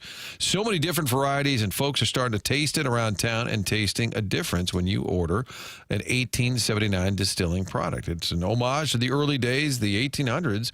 The German distilling used to take place down on the riverfront. They want to continue this tradition, and again, it makes a difference when ordering that drink. If you're at the Village Bar, you'll see the barn right out back. That's where they're creating these tasty, award-winning spirits. So ask for it next time you're in there, grabbing a cheeseburger, waffle fries, watching the game. Blues game will be on tonight. Mizzou game will be on Saturday. Great place to gather. You already know that about the Village Bar, but now sample some of these fine products. 1879 Distilling, St. Louis, Missouri.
Good morning. My name is Tim McKernan. Why? I'm just a meat and potatoes guy like you. From South St. Louis. Hard worker. But earlier, in the 8 o'clock hour, I said the name of the song was Need Somebody. Why? I was wrong. Mm-hmm. It's You Somebody. I'm going to take some time away and reflect on this. Check out my apology for my notes app on Twitter for more. Will you just sit and stew? Just kind of look down at the ground and shake your head, wonder what might have been? I'll just read the comments under my apology. Okay. Some personal news. Maybe take a moment. Okay. Somebody has a problem with notes app apologies? I don't necessarily have a problem with them. It's just anytime you do it, you know what's coming. It's not going to be good enough. It's going to be poorly received. Usually a video is a little bit better, I've noticed. But if you're apologizing on social media, you've already lost. Like, Martin, those are words to live by. You've already lost. Go sit in the woods somewhere and wait for a week. In the woods? Wait for a week or two, and you'll be fine. There are social media apology cabins in woods? It's not a bad idea. Yeah, maybe we should invest in that. Social media cabin. Have you been canceled recently?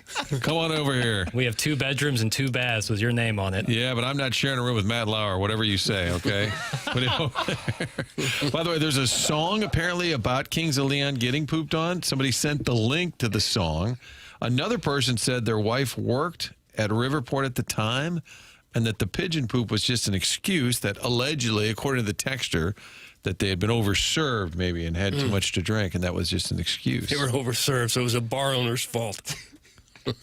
That would make more sense to me than pigeons, because it would literally take hundreds of pigeons constantly pooping right on you in order to shut down a concert, right?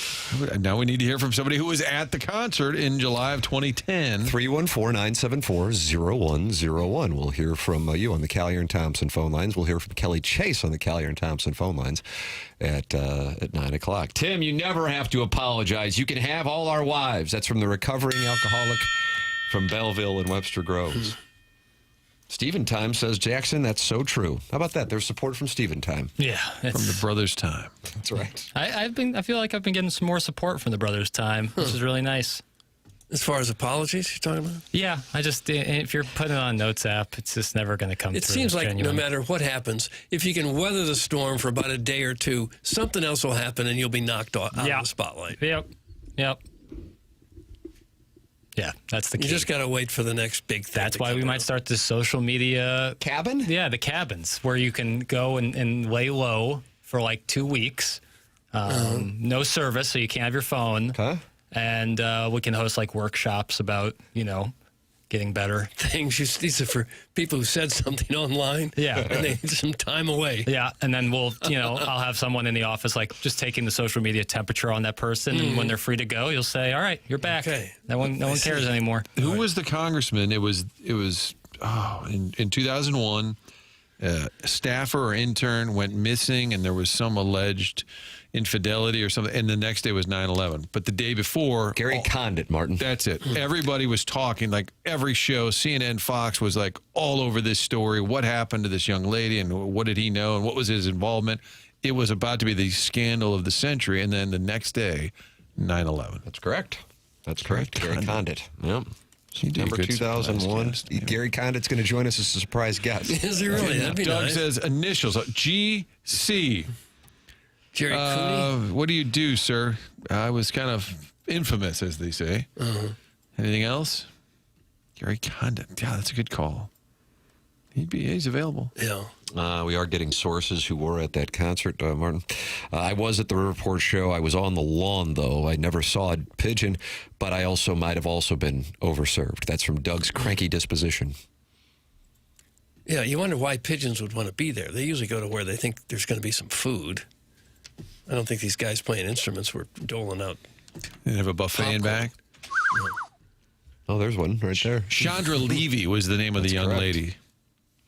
I was at the show. It was in August, and it was super hot. The pigeon thing was an excuse. They played 2 or 3 songs and later leaked that Caleb, the lead singer, was intoxicated. They came back in October and November to make up for it and played like a 12-show set.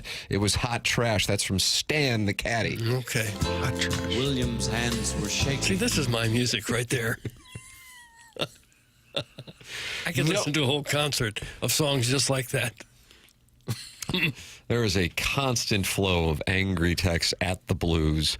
No heart is such a problem hearing.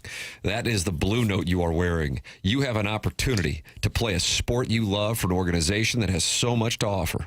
Owners that spend the cap in a city that just wants to see well-played hockey, win or lose. That is why so many greats stick around. If you can't play with heart for this city or organization, there is a problem with you as a player and as a person, and you really need to look inward. That's from the 636. Okay. I guess the question is it heart, or are they just not good enough? They just don't have the talent to keep up with the better teams. Might be hard to figure that out. But it could well be that they just don't have the players to play any better than this. We may have overstated how good they could be, but they're not this bad either. No, they're not this bad. There's enough talent there that they shouldn't be playing this poorly, this regularly. Choke Artist 1.6 doesn't see it that way. They are softer than baby cheeks. Baby cheeks. Sharon and Clayton says, right on, 636. Media in this town soft. What about that? What about that? You think the media is to blame for the Blues' poor start? I could see it. As soft as we are, collectively? You've said enough to get your rights holder merit badge. Well, the drops are back. It's been a quiet week on the drops. The papers is ready. Ow! Well, no, it has, because you've been busy. It's always your own guys. No. Took the words right out of my mouth.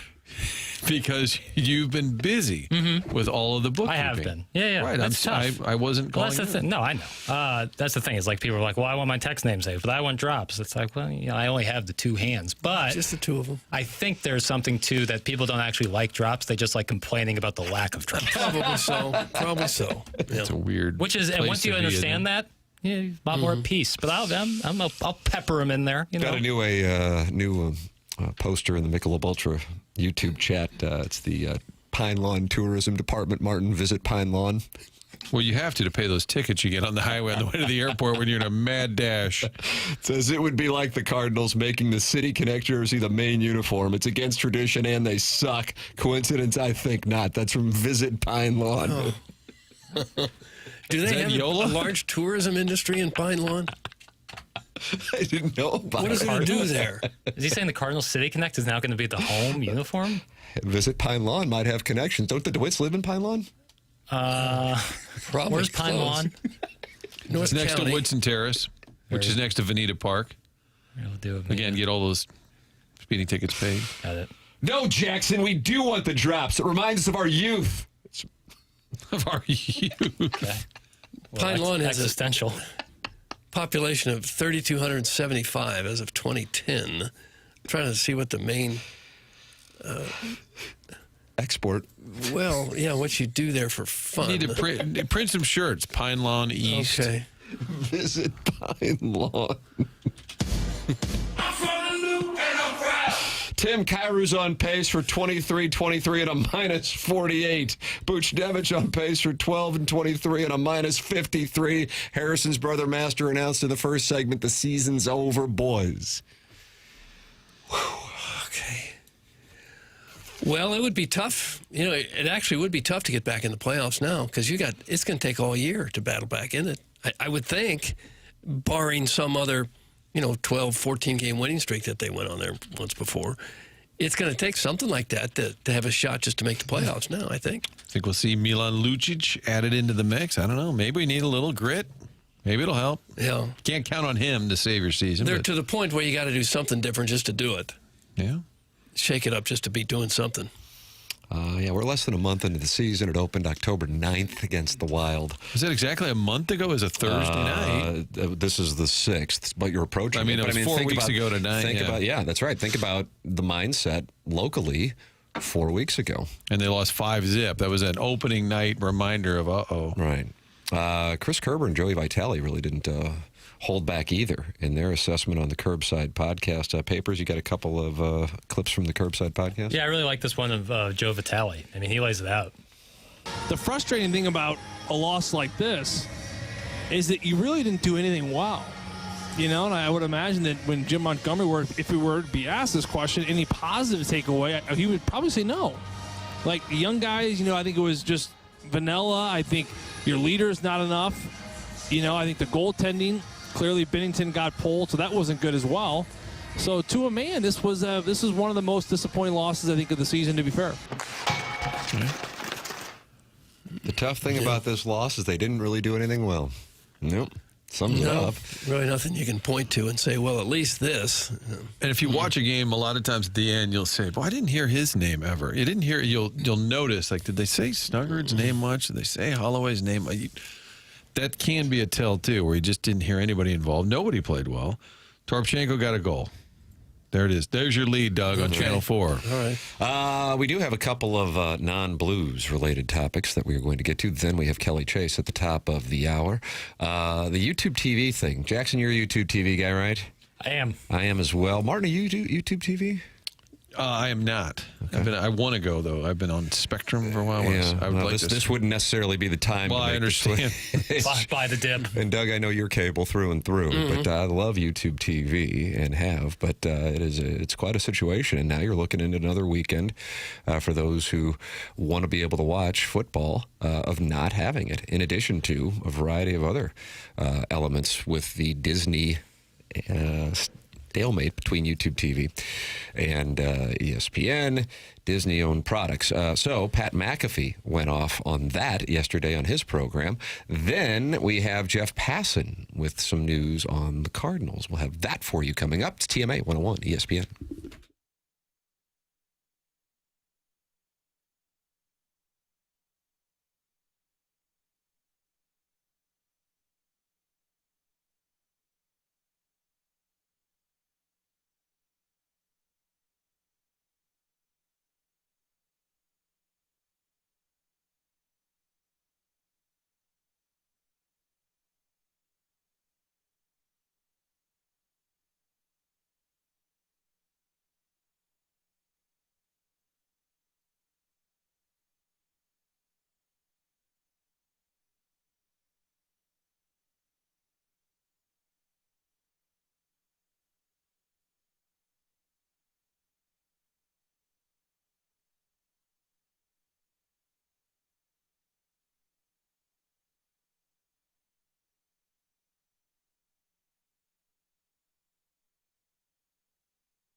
This is Jackson with a SportsCenter update brought to you by Saliga Heating and Cooling. The Lakers defeat the Spurs last night, 118-116. Luka Doncic was a nice 35-point, 13-assist effort. The Lakers are now 7-2 on the campaign. That was another SportsCenter update brought to you by Saliga Heating and Cooling, a Daikin heating and air conditioning dealer.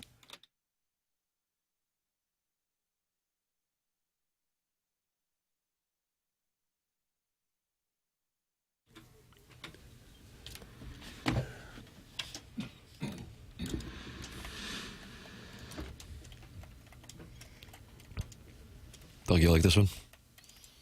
That's okay.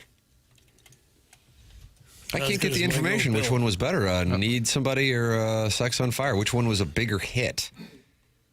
Apple has it listed as Sex on Fire as the first one, their top songs, but that's not, I wouldn't necessarily say that's the best. AI agree. AI says Sex on Fire most commercially successful single, topping the charts in the UK, Ireland, Australia, and New Zealand.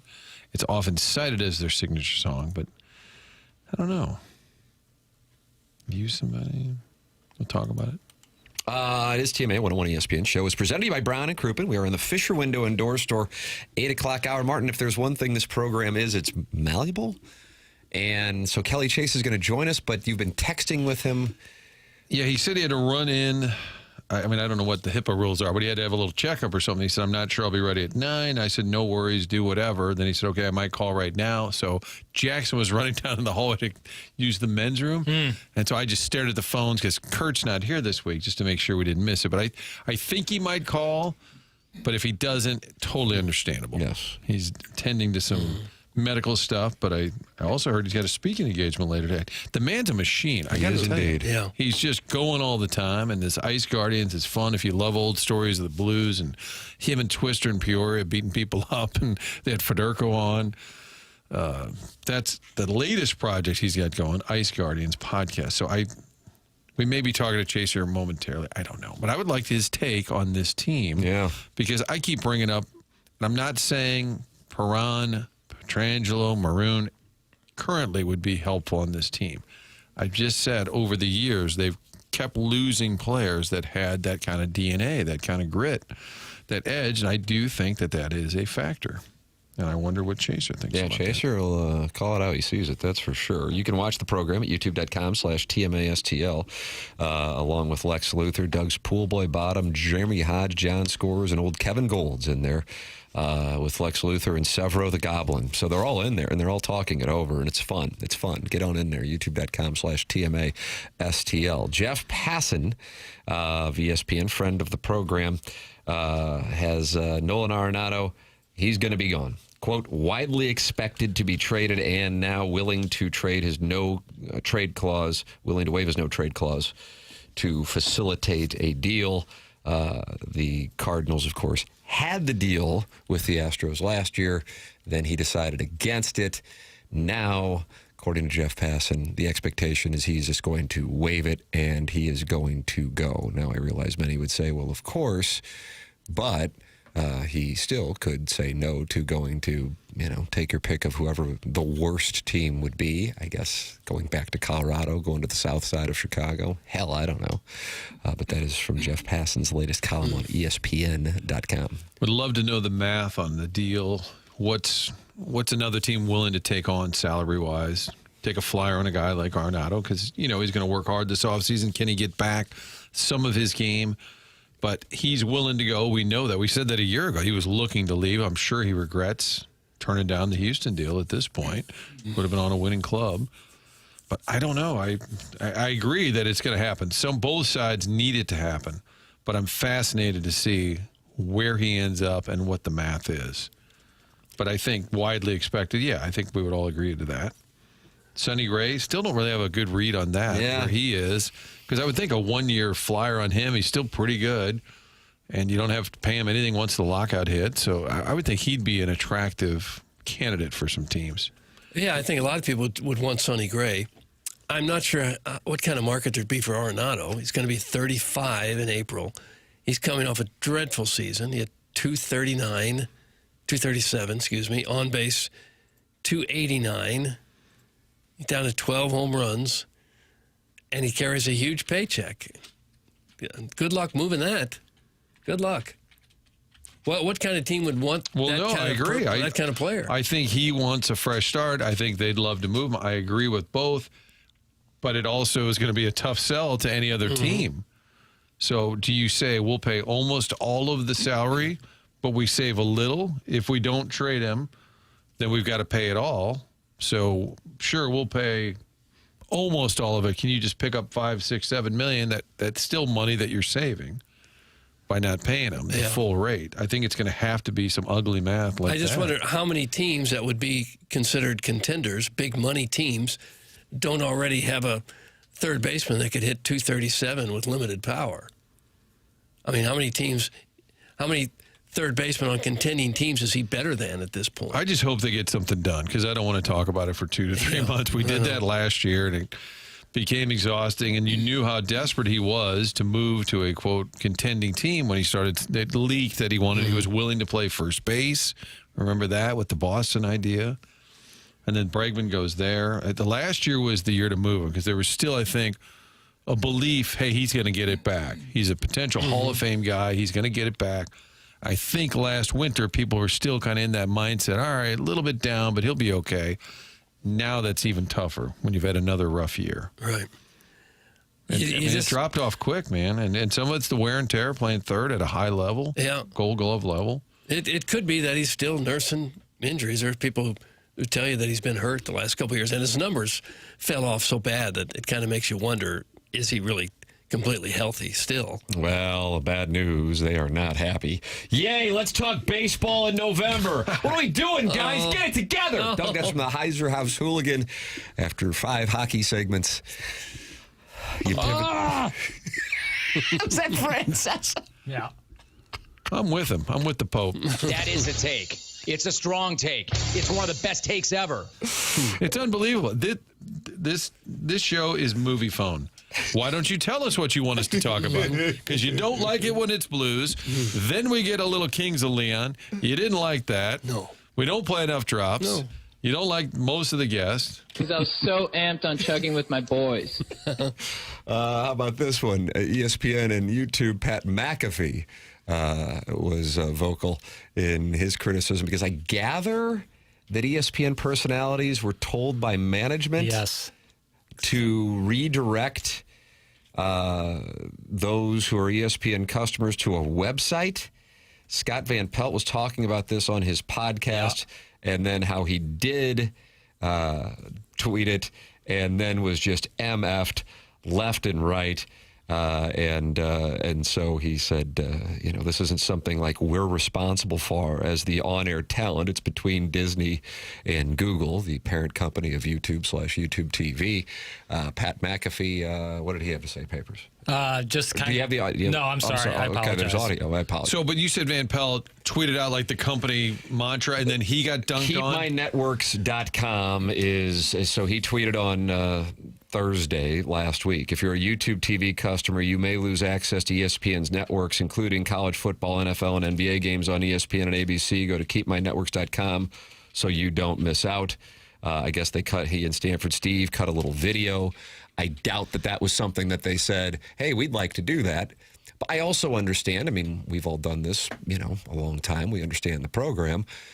When people are frustrated with something on a station or, engineering-wise, it's the people who are on air that, they take the heat. And it's fine. It comes with the territory. If you don't know the inner workings, those are the people you see as the faces of it. So Van Pelt, I don't know how everybody else's situation works, but there's something called insubordination. So if you are told by the people paying you to tweet this out to let people know while this dispute is going on, then Van Pelt caught all kinds of hell. McAfee said yesterday that he would not. So McAfee, who has a different arrangement with Disney than Van Pelt does, but nonetheless. Yeah, almost like a freelance person who gives the show. And I think he's given away $4 million of his own money, so it kind of gives you an idea of what his situation is.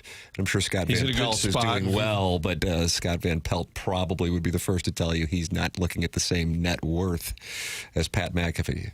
Yes, sir. It's just, to me, Pat should be calling out ESPN and YouTube for this because, it's ridiculous. But, to call it the host to me is just like calling out anchors, like that kind of thing. Well, they're calling well, you're talking about Van Pelt, but for carrying the company line, you mean? What do you mean? What? Oh, gosh. I'm sorry, I didn't. Okay. But they're getting called out. Are you referencing Van Pelt taking heat? From McAfee's talking about, like, the guys on the shows, like, talking about go to these websites. ESPN guys. Yeah, but you said going after the hosts, or you're talking Pat about going after the hosts. Oh, Pat's going after the hosts. That was my interpretation of what was going on. If only we had a clip, Tim, then I would understand what we're talking about. Yeah, we do. Now he's frustrated. I'm confused. Now he's mad McAfee at clips are dangerous because they're always swearing, even though he's on television. I don't know how that works. Never mind. Sorry. I'm confused. He even gets away with swearing, doesn't he, McAfee? He does. He kind of does as he pleases. Saban and McAfee. Mm-hmm. You never know what's going to go on out of the head ball coach's mouth. So he was saying, I am not going. He had J.J. Watt on, and J.J. Watt's like, I'm not signing up for another website and giving my information. And McAfee then went off on this thing going, I'm not going to tell people to go to another website. That's not the way that this is going to work. You should figure it out. Now, I am a YouTube TV customer, as is Jackson. Doug and Martin are not. I personally love YouTube TV, although I have to say, when YouTube TV came out, at least when I signed up for it about 5 years ago, it was like $19 a month, and you didn't run into these kinds of issues that they now have depending on what the provider is. I don't even know how relevant it is in 2025 because the stuff that you want, you can just sign up for the app. So loving college football and being a YouTube TV subscriber, last week I signed up for something I think is better, which is what they probably want everybody to do anyway, which is this Disney bundle with Disney Plus, ESPN, Unlimited. It's their direct consumer product, and Hulu. And I think it's like $28.99 or something like that.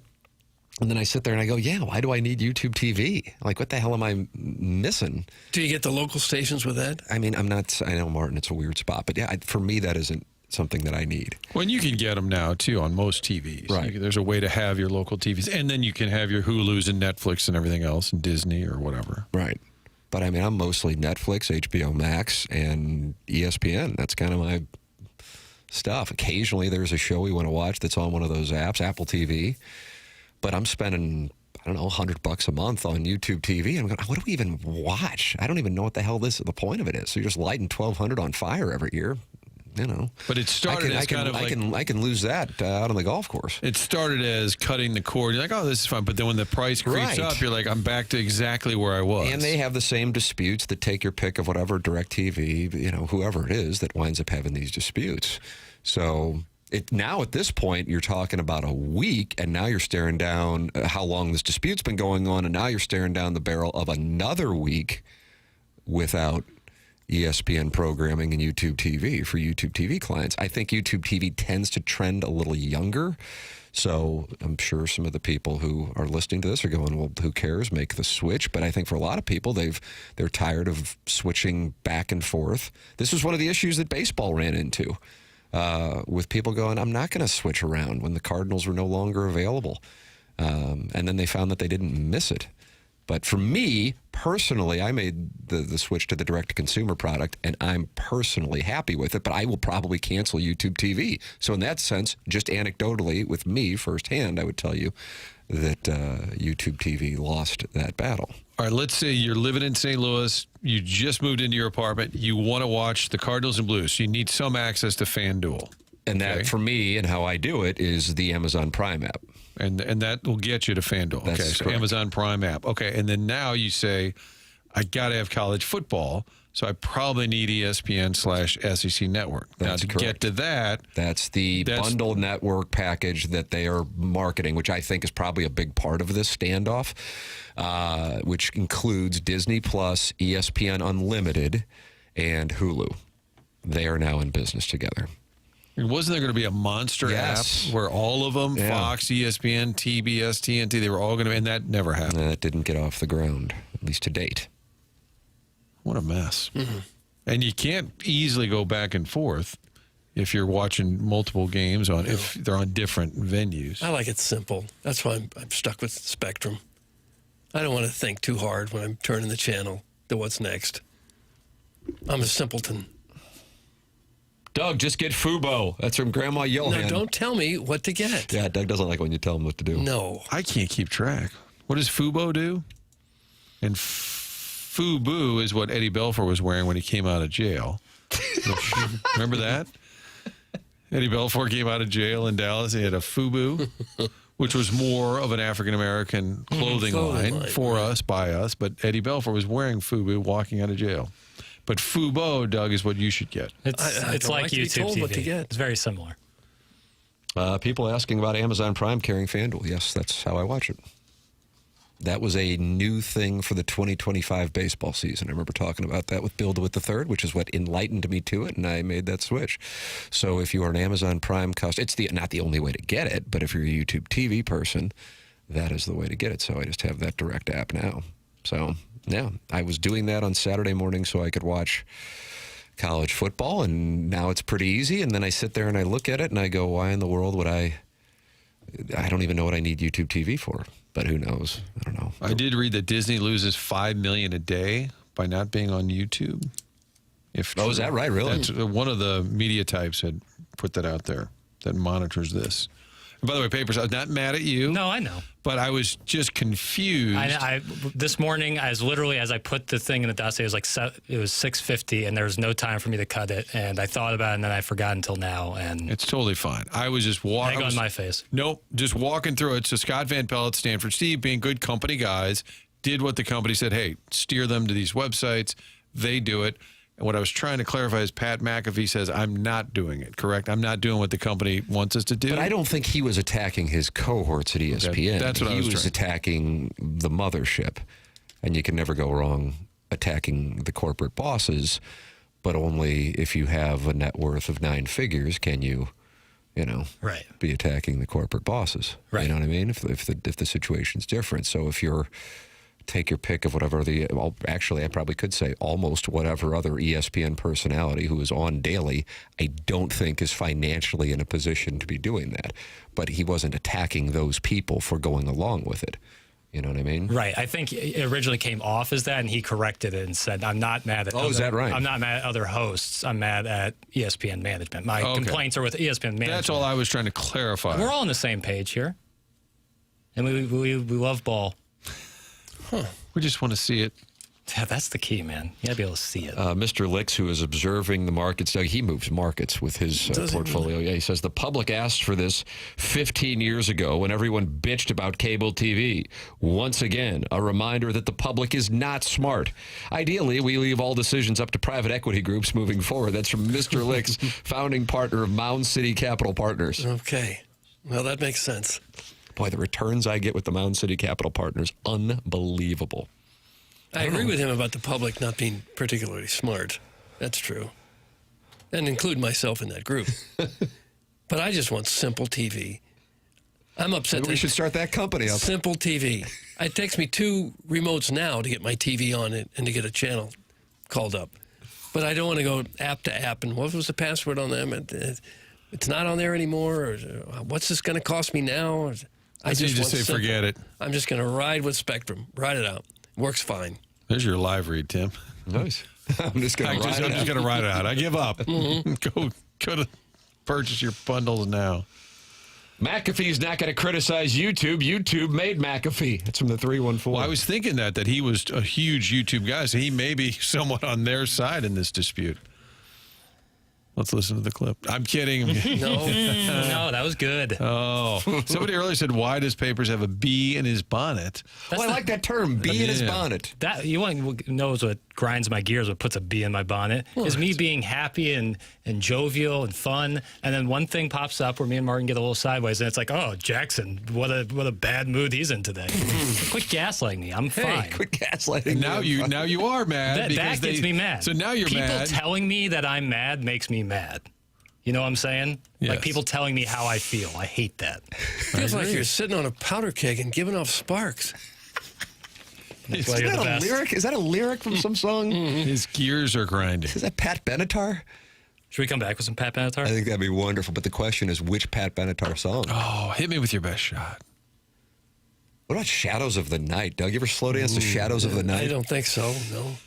I would slow dance with James Carlton for the amount of money he saved me and the customer service he provides. I don't know if he's interested. I don't want to do it if he doesn't want to, but if he does, I'm in. Great customer service over at James Carlton's offices. 314-961-4800 or go online at carltoninsurance.net. Has your insurance gone up in the last year? Give James a chance to save you money. Do you have kids under 25 on your insurance policy? This is where James has saved TMA listeners the most money. 450 plus 5-star reviews for James and his team on Google. 314-961-4800. That's 314-961-4800 or go online at carltoninsurance.net. James Carlton, presenting sponsor of Gabe DeArmond on Mondays and Fridays here on TMA. On tomorrow's show, Joey Vitale, Gabe DeArmond, and in studio with Doug vacationing in the Hamptons for his son's wedding, Charlie Marlowe. The real Charlie Marlowe, not Charlie Marlowe AI. He's going to be in for an hour or so tomorrow, probably sometime in the 9 o'clock hour is when Chuckles Marlowe will be with us. There it is. Email in for the Design, Air, Heating, and Cooling email today, the morning after, at InsideSTL.com. This is TMA.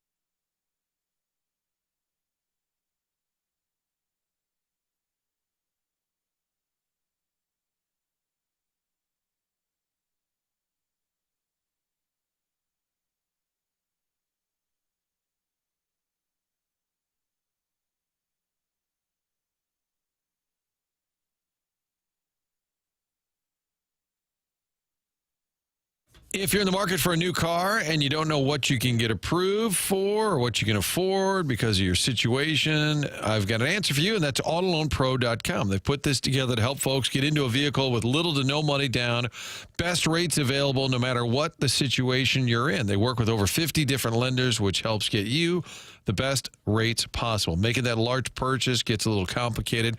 Really, all you need to know is to choose the pro, Auto Loan Pro. AutoLoanPro.com. They're part of the Lita family. Get on that website. Our friend Robert Thomas on there. There's also a free playbook.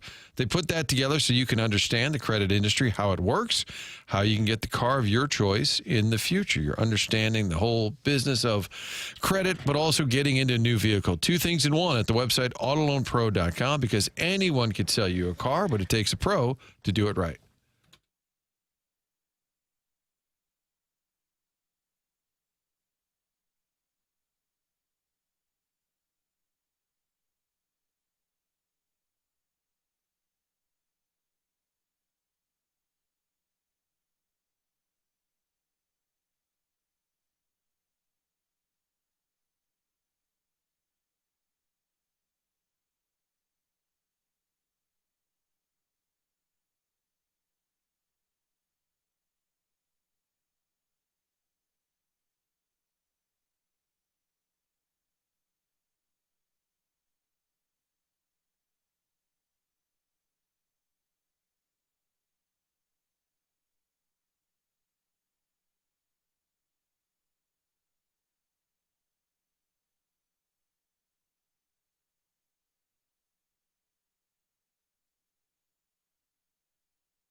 Good morning. Earlier, at the top of the Mark Hanna Evergreen Wealth Strategies 9 o'clock hour, when discussing Pat Benatar and thinking of Shadows of the Night, I apparently said Total Eclipse of the Heart. That was a mistake. Of course, Doug, that was Bonnie Tyler. Yeah. It's not something you're proud of. I'm going to take some time away. Yeah. Again, and reflect on this and come back better and deal with my sex addiction. You got to get a room at Jackson's cottage for social media posts gone bad? That's correct. Wouldn't be a bad idea. It's a cabin in the woods that you have? Yeah, it'd be like very remote. And yeah, no phones. You just sit there and you wait. You could probably market that. I'm telling you. Stay at our little hotel if you've done something on social media. Yeah. That causes you to need some time away. Yep. Canceled recently? Question mark? Yeah. Kelly Chase may be joining us. He may not be joining us. We will see. He, for those of you just joining the program, texted Martin and said he has got some things that he has to tend to. As everyone knows, he is going through health situation, and so things can be fluid in that spot. But hopefully he will be joining us. Certainly the main topic on today's program, the debacle that was last night in Washington. It's actually getting talked about nationally because of Binnington pocketing Ovechkin's 900th goal puck before the official came over and said, hey, you got something there? So the Blues and Caps are getting talked about on shows that probably never talk hockey. Ovechkin did talk. Binnington did not. Here is what Ovechkin had to say about it. Did you see Binnington trying to? Yeah, I just saw that. I'm not going to comment into it. Media chuckle. That was because that was a knee slapper. No matter what he said, they would have laughed. Didn't matter the words he picked. They would have laughed about it. I am waiting for the explanation. I think at some point, won't Binnington have to tell everybody, here's the deal. I was just jacking around.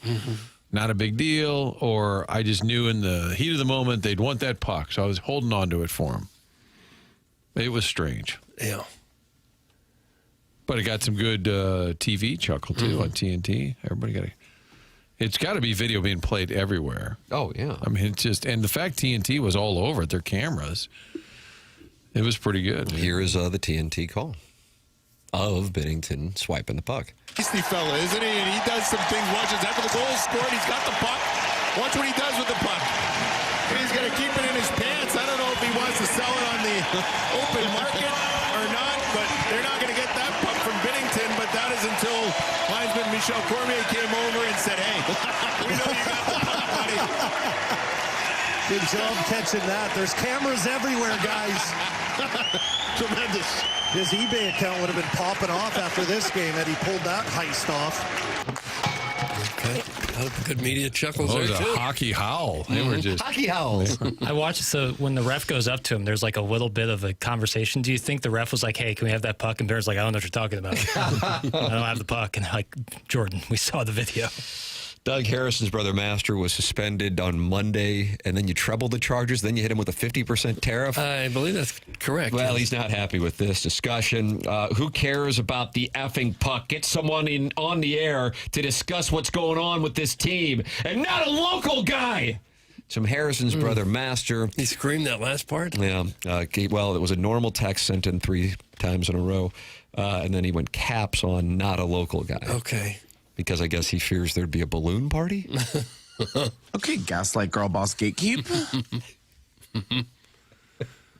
I think the national folks are kind of puzzled how they could be this bad. And they had an earlier game, the Blues on TNT, and I think they were referencing some of the same issues here. Defensively, goaltending, it's a lot to add up. And you look at the math, and they're just giving up a bleep ton of goals. And sometimes it's the whole team, but the goaltending has been really bad. On top of the fact the team defense has been bad, but the goaltending is just, and these are two, it's not just that Binnington has been off his normal game. Hover's been terrible, largely. That's pretty bad when you don't have a guy to turn to. Typically, you ride the hot hand. They have not had a hot hand. It doesn't feel like they're giving up an unusual amount of shots or glorious scoring opportunities. But when they do give them up, it winds up in the net. They got a problem on the PK. They got a problem on the PK. That is a 30th in the league. That's a problem. That continues to be a problem. That has been a problem throughout the course of the season. Highlighted again last night. Not a lot of time to tend to it since there'll be a quick turnaround by taking on Buffalo. This will be intriguing tonight because I do think that if this goes awry this evening against a team that, Buffalo got them last year in a game in St. Louis. If this gets away, and now you're looking at, would the math be 9 out of 10 games losses, if I'm not mistaken? Because you had the 7-game losing streak, then a win. So and 8 out of 9? Yeah. That you would have a Doug Armstrong state of the state tomorrow before they begin a 4-game homestand. And as an organization, they can't be in a spot where they're sitting there going, we can't just light this 4-game homestand on fire. No, and the rest of the season. It feels like they're going to have to find a defenseman. They're going to have to get a quality defenseman in here. Because the 6 they've got out there now are certainly not getting the job done. And apparently Ryan Suter was a candidate or was in the mix, but didn't want to come here and be a scratch every other game or just kind of be in and out of the lineup. And even though he's a much older player, he was very good last year and helped, I think, settle things down, even though that sounds a little desperate right now. Apparently earlier this season, they did talk to him about being part of the mix, and it was a question of what's the commitment to him in terms of playing time. Yeah. But they did sign Callie Rosen yesterday or the day before. I don't know how much difference he can make. They are 100% losing tonight. I am shipping my bankroll on Buffalo. That's Harrison's brother, Master. So he is going to be financially exposed based on what takes place in upstate New York tonight. Thing about pro sports, every time you think you know for sure what's going to happen, it'll bite you. Great machine. Here's a positive thought. Go the other way. Doug, 6 on 5 looks better. How about that? And the good news is you don't have to build on. Well, you don't have to do a lot of 6 on 5 because you're not winning. So you haven't really had to deal with that as much. Guys, Benner took a while retrieving the puck from his belt pocket. Could he have had a second puck in there and swapped it out? That's from Evil Calvin. That's what the bleacher bums do at Wrigley Field, Doug. That would have been a great move. Meta play. I'd be tough to, I don't know how you'd feel out which was the 900 puck and which was just your dummy puck. But if you could figure out a way to do that, it would be like a secret. You'd be like, this is actually the puck that Ovi scored 900. You'd have to think ahead and say, when I give up a goal tonight to Ovechkin. But you would just keep that, right? You couldn't sell that. No, you'd have Once to keep you went public with it. Right. You'd have to keep it. But that would be a pretty cool keepsake. I guess. Also kind of mean-spirited, maybe. A little bit. Selfish. 9:20 in St. Louis. Time check brought to you by Clarkson Jewelers, an officially licensed Rolex jeweler here on the program. A program that welcomes you to participate in a wide variety of ways, and that includes texting 314-399-9646. That includes calling in the Callier and Thompson phone lines, 314-974-0101. And then includes talking it over in the Michelob Ultra YouTube chat. That's at youtube.com/TMASTL. And emailing in for our design, air, heating, and cooling email of the day. Missouri, get ready. FanDuel, America's #1 sportsbook, is coming soon.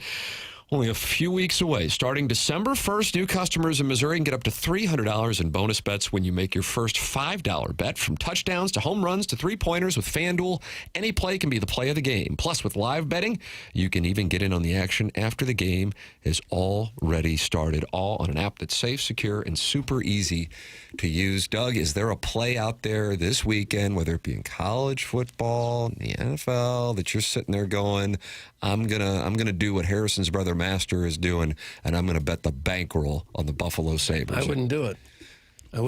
What about you like the over-under tonight in the Raiders-Broncos game? It's a 42.5. It's going to be a clear night in Denver. Raiders-Broncos. What do you like, over or under on that one? Over. There it is. Did the Raiders score at all? I was about to say that's one of the core issues. These Thursday night games they're wide delta. Yeah, the Broncos are not a high scoring team. I'm going to say the under, Jackson. You like the under of 40? It's 42.5. Clear night in Denver. Jackson's trying to move you off your money, Martin. 42 is not that many points in Thursday, but Tim's right. No. Thursday nights are real. Last Thursday night's game with the Ravens and Dolphins went about what you would expect. Yeah. Lamar went off in his return, and the Dolphins couldn't do anything, and chalk. But Thursday nights, you sit there and go, yeah, the Raiders aren't going to be able to score, and somehow they put up like 27 points. What in the world just happened? Either way, just visit FanDuel.com/Missouri to learn more. This way, you'll be all set to bet when FanDuel goes live in Missouri on December 1st. That's FanDuel.com/Missouri. Play your game with FanDuel, the #1 rated sportsbook app. Must be 21 or older and present in Missouri. First online real money wager only. $5 first deposit required. Offer starts on December 1st, 2025. Excludes customers who redeem pre-launch sign-up offer. Bonus issued is non-withdrawable bonus bets, which expire 7 days after receipt. Restrictions apply. See terms at sportsbook.fanduel.com. Gambling problem? Call 1-800-GAMBLER or visit fanduel.com/RG. The program's called TMA on 101 ESPN.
TMA 101 ESPN, Mark Hanna, sponsor of the 9 o'clock hour here on the program. You can watch the show at youtube.com/TMA.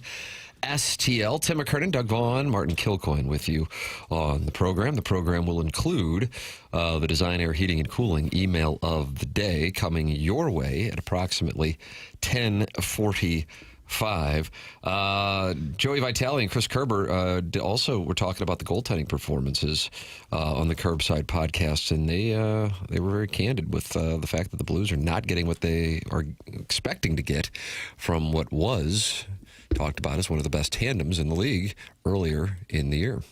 I mean, really, the next topic is you're going into game number 15 tomorrow night against Buffalo. The goaltending has not been consistently good enough. It's not. It's not. That actually is part of the penalty kill too. It is, and he has to be your best killer. You know, and there's not much that Binnington can do on the Tom Wilson tip, certainly. But you know, they look at that second period. You know, was he a little bit slow getting back to the net on the Ovechkin one? Maybe. You know, was the Chikrin run right between the hash marks that beat him, you know, high glove? Is that one he usually has? I think so.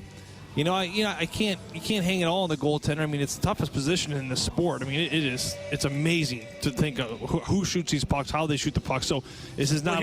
If you don't mind me cutting you up, just to throw this out there, like, because you've played, you've been in those battles. You can't hang it all on the goaltender. I don't think anybody is. But it's equally as much of an issue as the other topics we've talked about. And that's right? When I first came out, I said, you know, for Jim Montgomery, he's going to say, are there any positive? No. There was really nothing positive in the game. And the Tom Wilson goal was a power play goal for the Caps first period, but it's my pet peeve when somebody just stands in front of the net and there are defensemen nearby and they don't touch them, move them, push them, get a body on. I don't understand that. And that happens all the time as well. He's just standing right in front, screening Binnington, and I don't remember if it was Falk, Pareka. They were nearby, and I'm like, just push him out of there. It must be the defenseman watching the puck too much and not watching the guys that they got to cover. And I know they have responsibilities, you know, where the puck is, but I still think, historically, if you can, I like to yell at the TV, Doug, get him out of there. Doug yells, shoot. Shoot!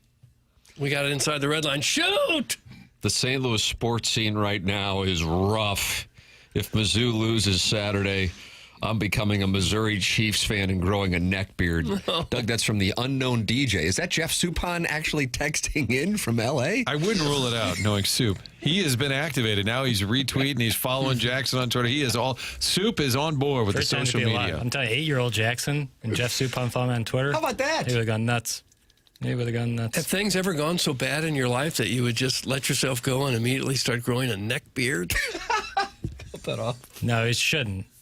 But that it would I would think that would underscore laziness. Yeah.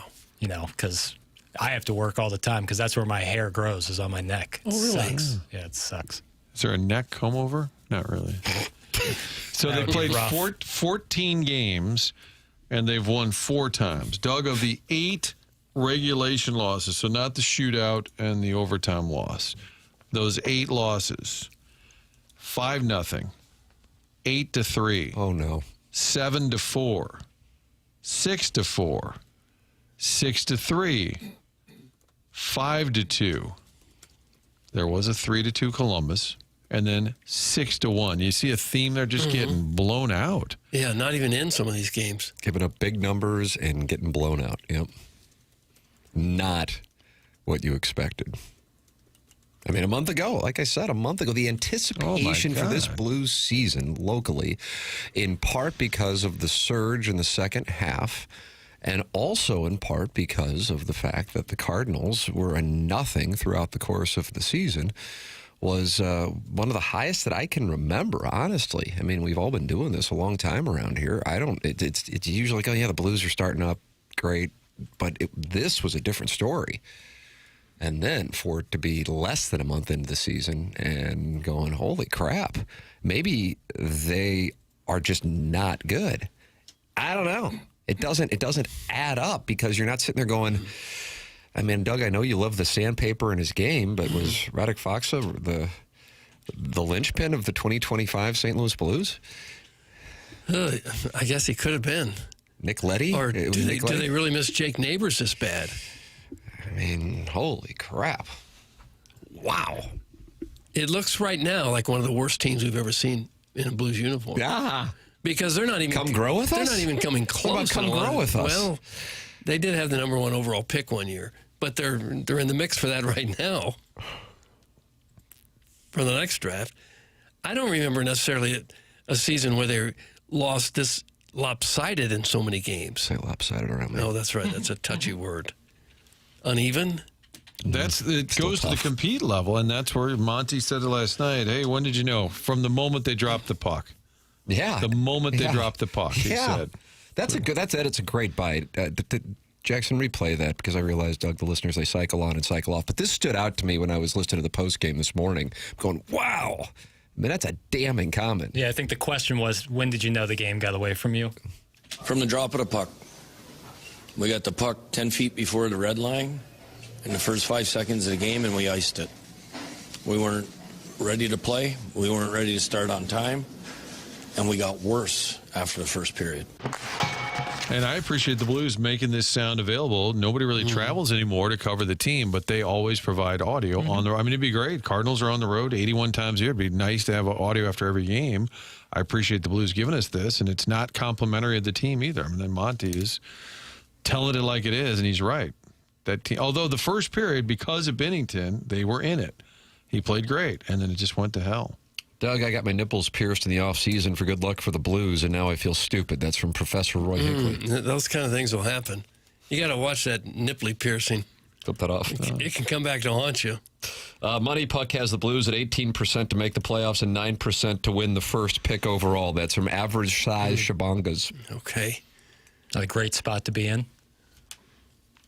Which would you prefer? The Blues are like your show. Absolutely terrible. Do we have a text of the day? Hold on. We don't come ready. We don't come ready to play. Martin, how'd you know it was a bad show? Right from the outset. Absolutely. We iced the puck right away. However, Tim, that text that you just read came in at 9:35, pretty fresh. Yep. There was one at 7:02. This show is terrible. Oh, so to his credit, he's been consistent. He knew early on. Yeah, I like a good text line audit. You do. How about August 28th? The Morning After show's terrible. Get a real sports show. That was on the heels of a text August 22nd. Show sucks. That's on the heels of the August 20th text. Your show's terrible. Well, find something else. Worst sports show on the radio.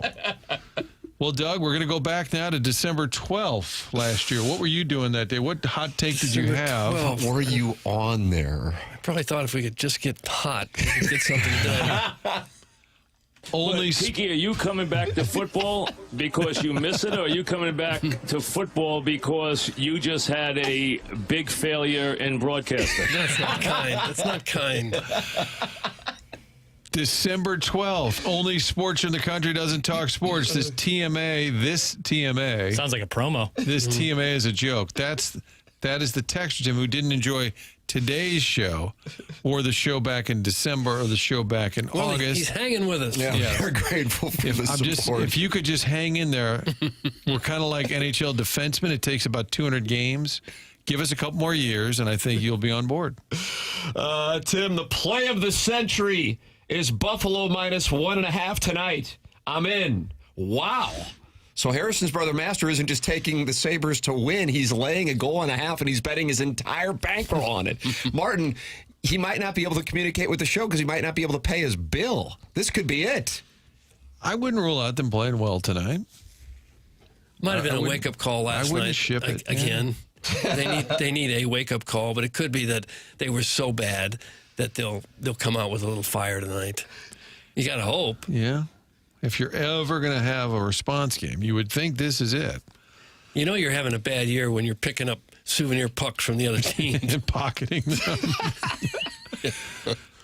And Jackson, I would like to say thank you to you because as I read those previous texts and then as I read the Blues games results where they got blown out, I thought you were going to Francesa me. Just doing the reading of names. No, he did, but he had the tiki thing ready to go. Ever watch that Meet the Press? What? Never mind. I think that might have been from Sorority Fresh Call Tail Friday. Is there film rolling on that one? You have to realize, Jackson, you were 4 years old when that audio was recorded with me and Martin. That is crazy. Yeah, think about that. That is crazy. It was a Buck Swope handheld recorder. He sent it into the show. Tape rolling. Every other game's a wake-up call with these guys. That's from the 573. I agree with that. And even though Shen is less of a talent than he used to be, I think he's extremely frustrated that nobody else has that kind of commitment. Like, let's go. Come on. Where's the gumption? Yeah. Where's the sandpaper? They need a player fight at practice. Maybe Walker and Kyrou can throw down.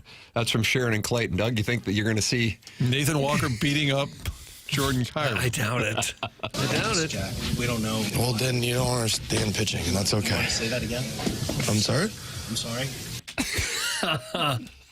You got to butt that up against Arch. Maybe that would help if Jeremy Rutherford went in there and started putting his finger in guys' chests. If media challenged the player, saying, we know more about this than you do.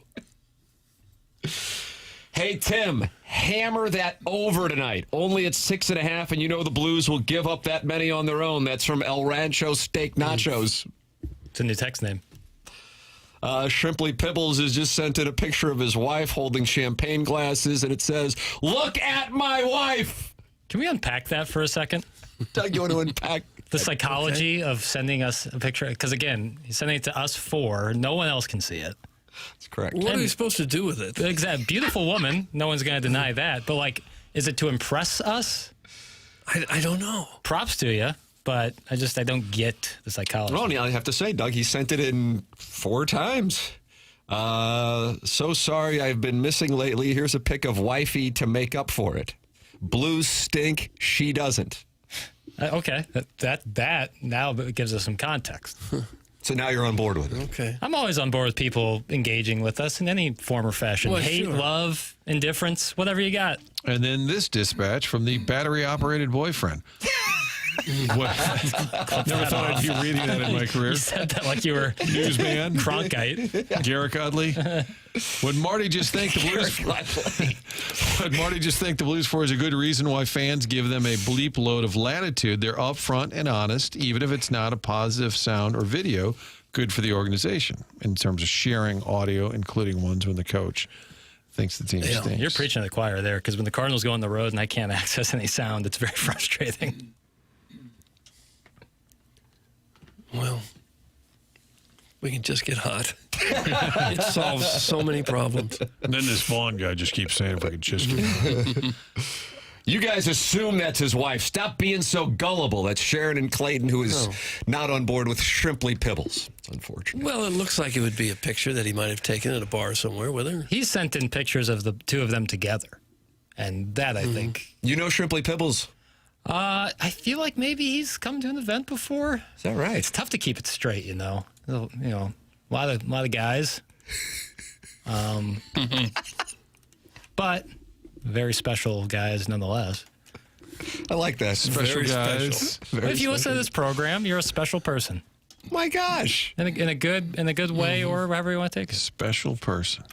Email in the morning after at InsideSTL.com for the Design Air Heating and Cooling email today. That will be coming up at approximately 10:45. Doug, you love the bold and daring Adam, and then there's Silver Foxes, too? Sure. I've had them all out of my house to do the yearly maintenance on the house, which is a good idea to keep that furnace running. Design Air can do that for you.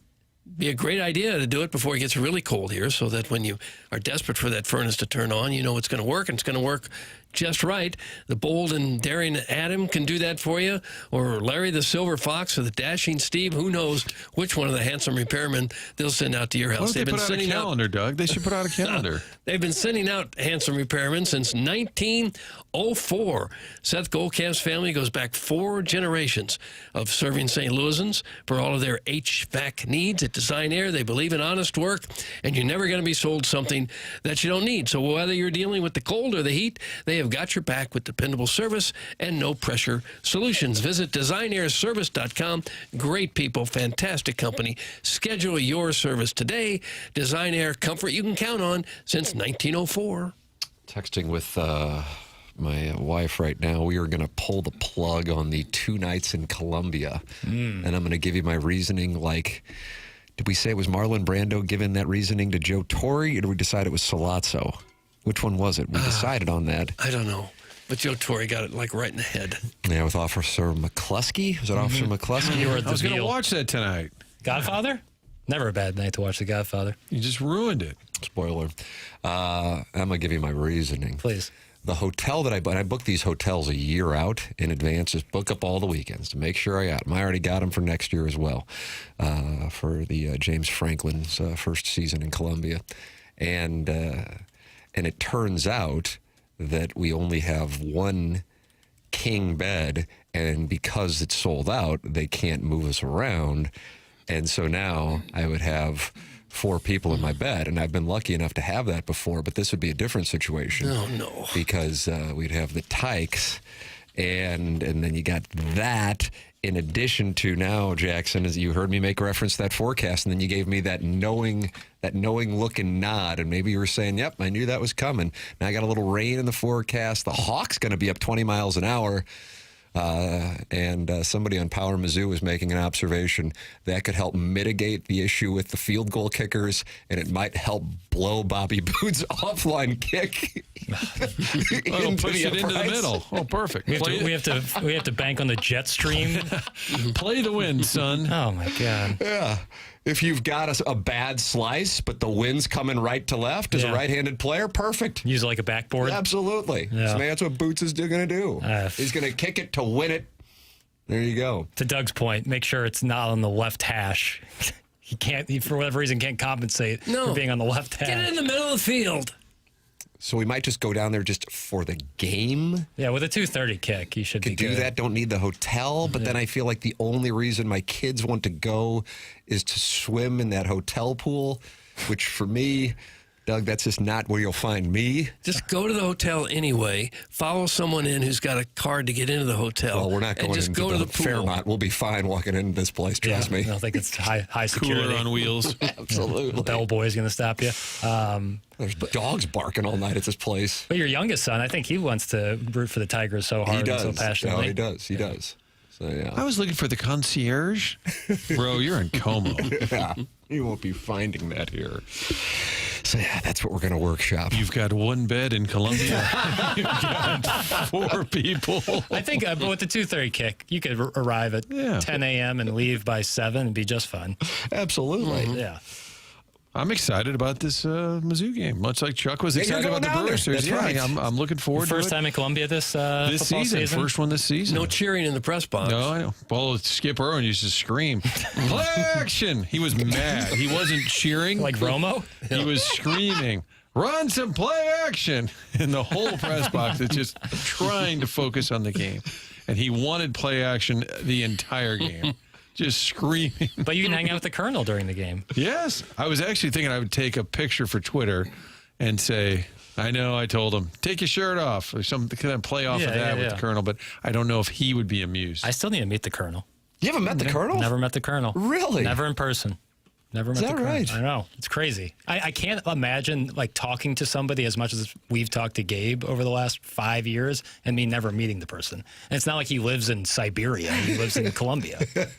We'll take a little trip up there with some of your other soy boys and visit with him. We've lived in the same town when I was there, and I come up all the time. But he's working, you know. When I'm there, it's usually for a sporting event, and that's when he's busy.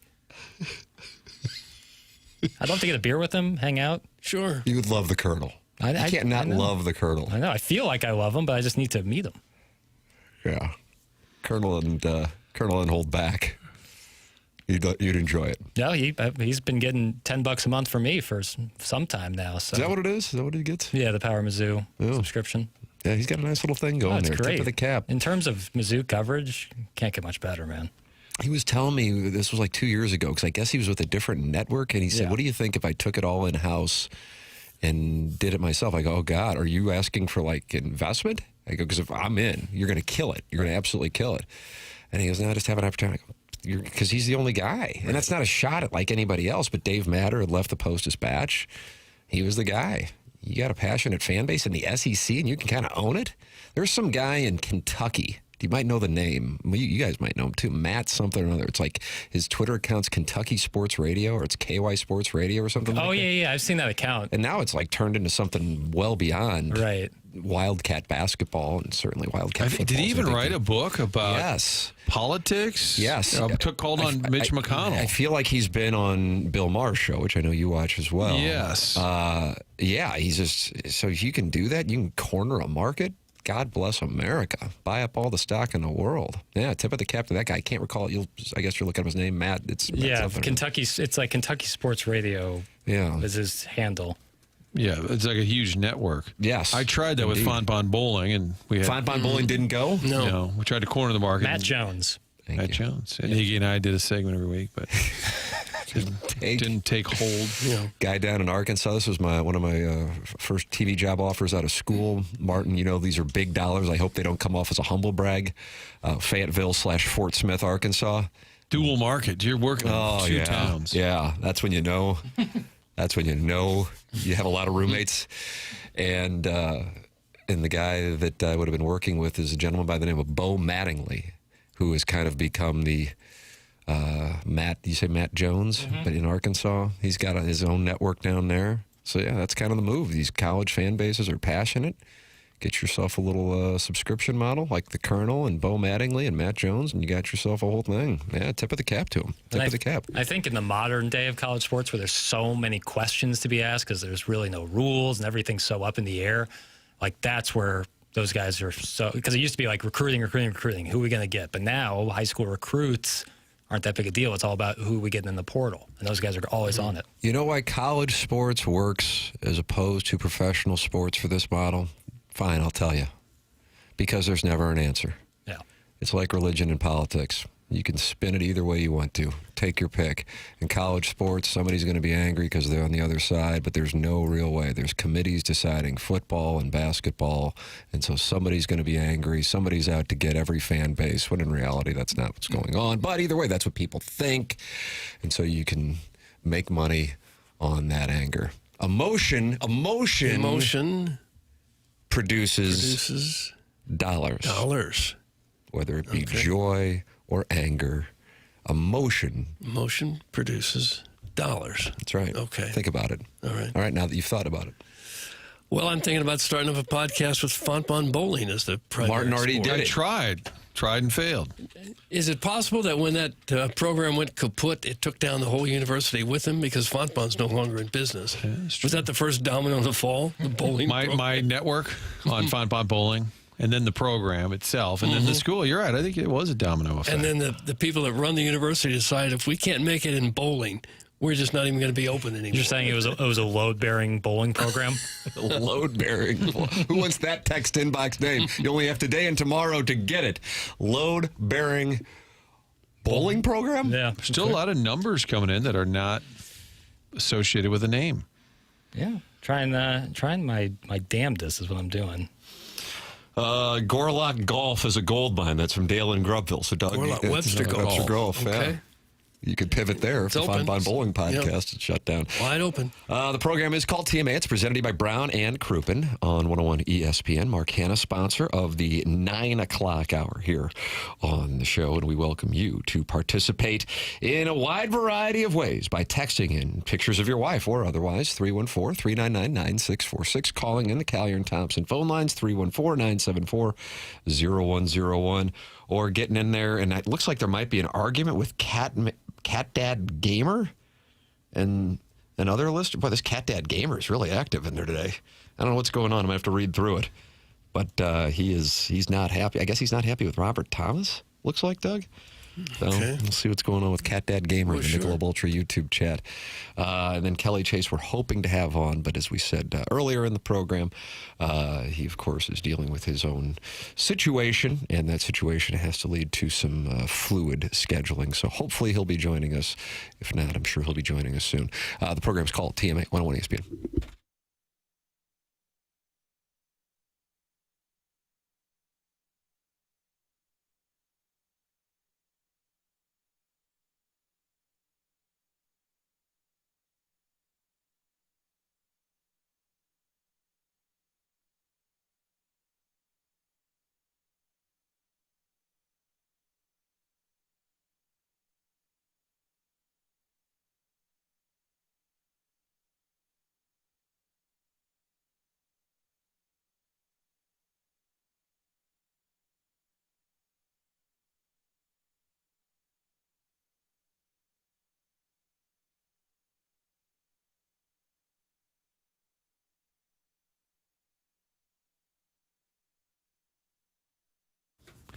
A trip to Scotland sounds good right about now. It sounds good anytime, and we are headed there. I'm going with you next summer. We are leaving on June 15th. It's a 10-day trip. We're going to go to all the big cities, the vibrant international cities like Glasgow and Edinburgh, but also beautiful countryside, too. If you watch the British Open, there's all these cool little towns, the scenery, the landscapes, breathtaking.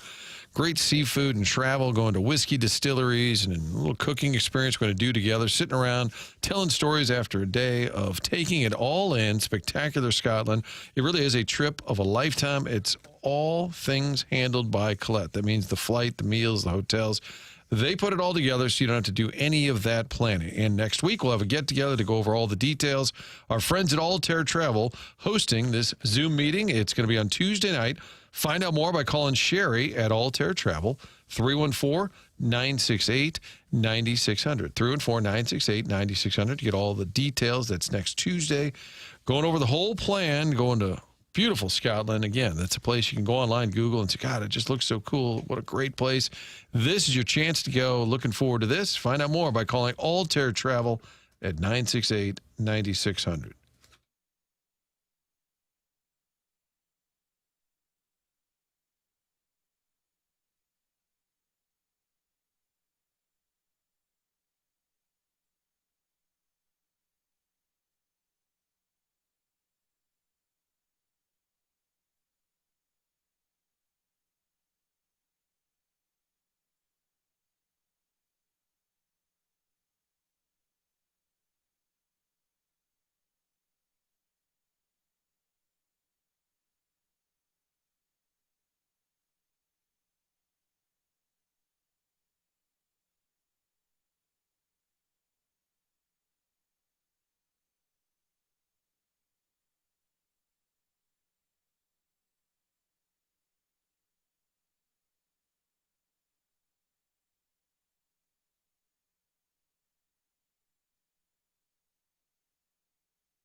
Hey, this is Jackson with a Sports Center update driven by Johnny Londoff Chevrolet and Johnny Londoff Autoplex. The Kings light the beam last night with a win over the Warriors, 121-116.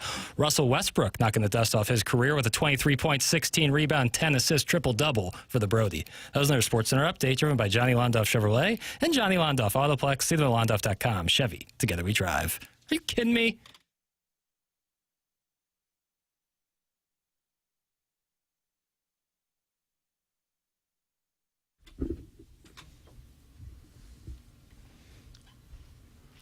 Doug, you requested this. Why? No, I don't care for this one.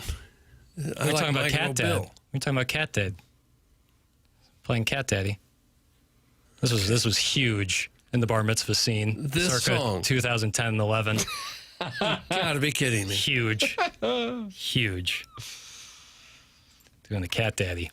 And the Dougie. Both of them. What is the Cat Daddy exactly? It's a dance you do with the Dougie. It's like you kind of do like a wheelchair move. The people know. Chris Brown did a whole video about it. It was fun. Okay. Could you show us since we're on YouTube? Yeah, there's been a treat for Lex Luthor and Nipper School Monitor, who says, "Hey, Jackson," with a pink hand. Unpack that too. That was Kate Upton's video. Doug's pool boy bottom says. It was Kate Upton's video. Yeah, that was famous. I know what you're talking about, Doug's pool boy bottom. I know, real nice like. I must have missed that one. Boy, and you were in your prime time. Kate Upton, what year of this video have come out? Sounds like about 2010, eh? Yeah. Is she the one married to Justin Verlander? I've seen something there. Now, what's that mean? Well, what's that mean? I don't know. I don't want to say. Martin's confused. Are you speaking in code? I'm not trying to. The Cat Daddy video. That's it, where she's dancing. That's where this is coming from. That's Got where it. Doug's... I don't know what you're talking about. No, I don't either. I haven't seen it. Can you show us the Dougie? No. Can you show us the Cat Daddy? I couldn't imagine anything cornier than me standing right here with you three gentlemen in my purview. That's why we want to see it. And me hitting the Dougie. Can't imagine. And then we'll get a worse. billboard. We're pointing at you over our shoulder like, right. This guy. Look at this guy. Goober.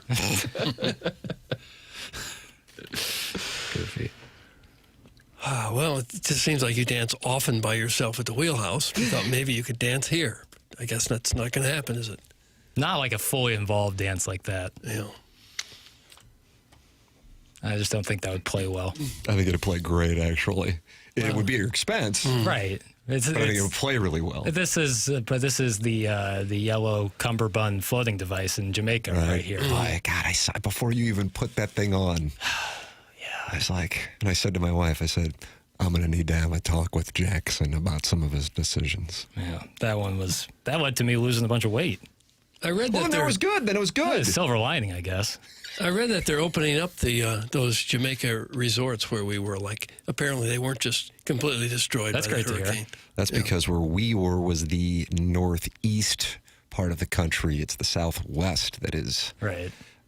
I mean, not to say that they weren't damaged all over the place. Yeah. But the Southwest was absolutely destroyed. We deep teased this, Jackson. Josh Pate, I haven't heard this. I'm looking forward to hearing what he has to say.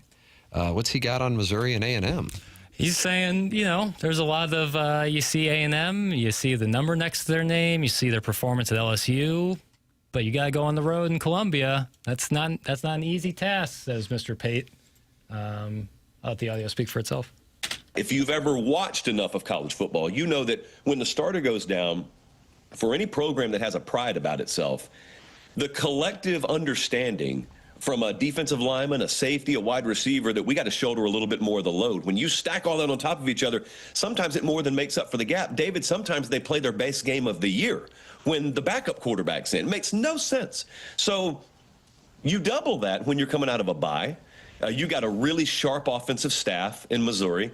They went down there and got blanked last year in College Station. I know, because I was down there. It was the most boring game we went to all year, which is a very big compliment to Mike Elko and those guys. And so you got the revenge factor, you got the backup quarterback factor, you got 2 weeks to get ready for it.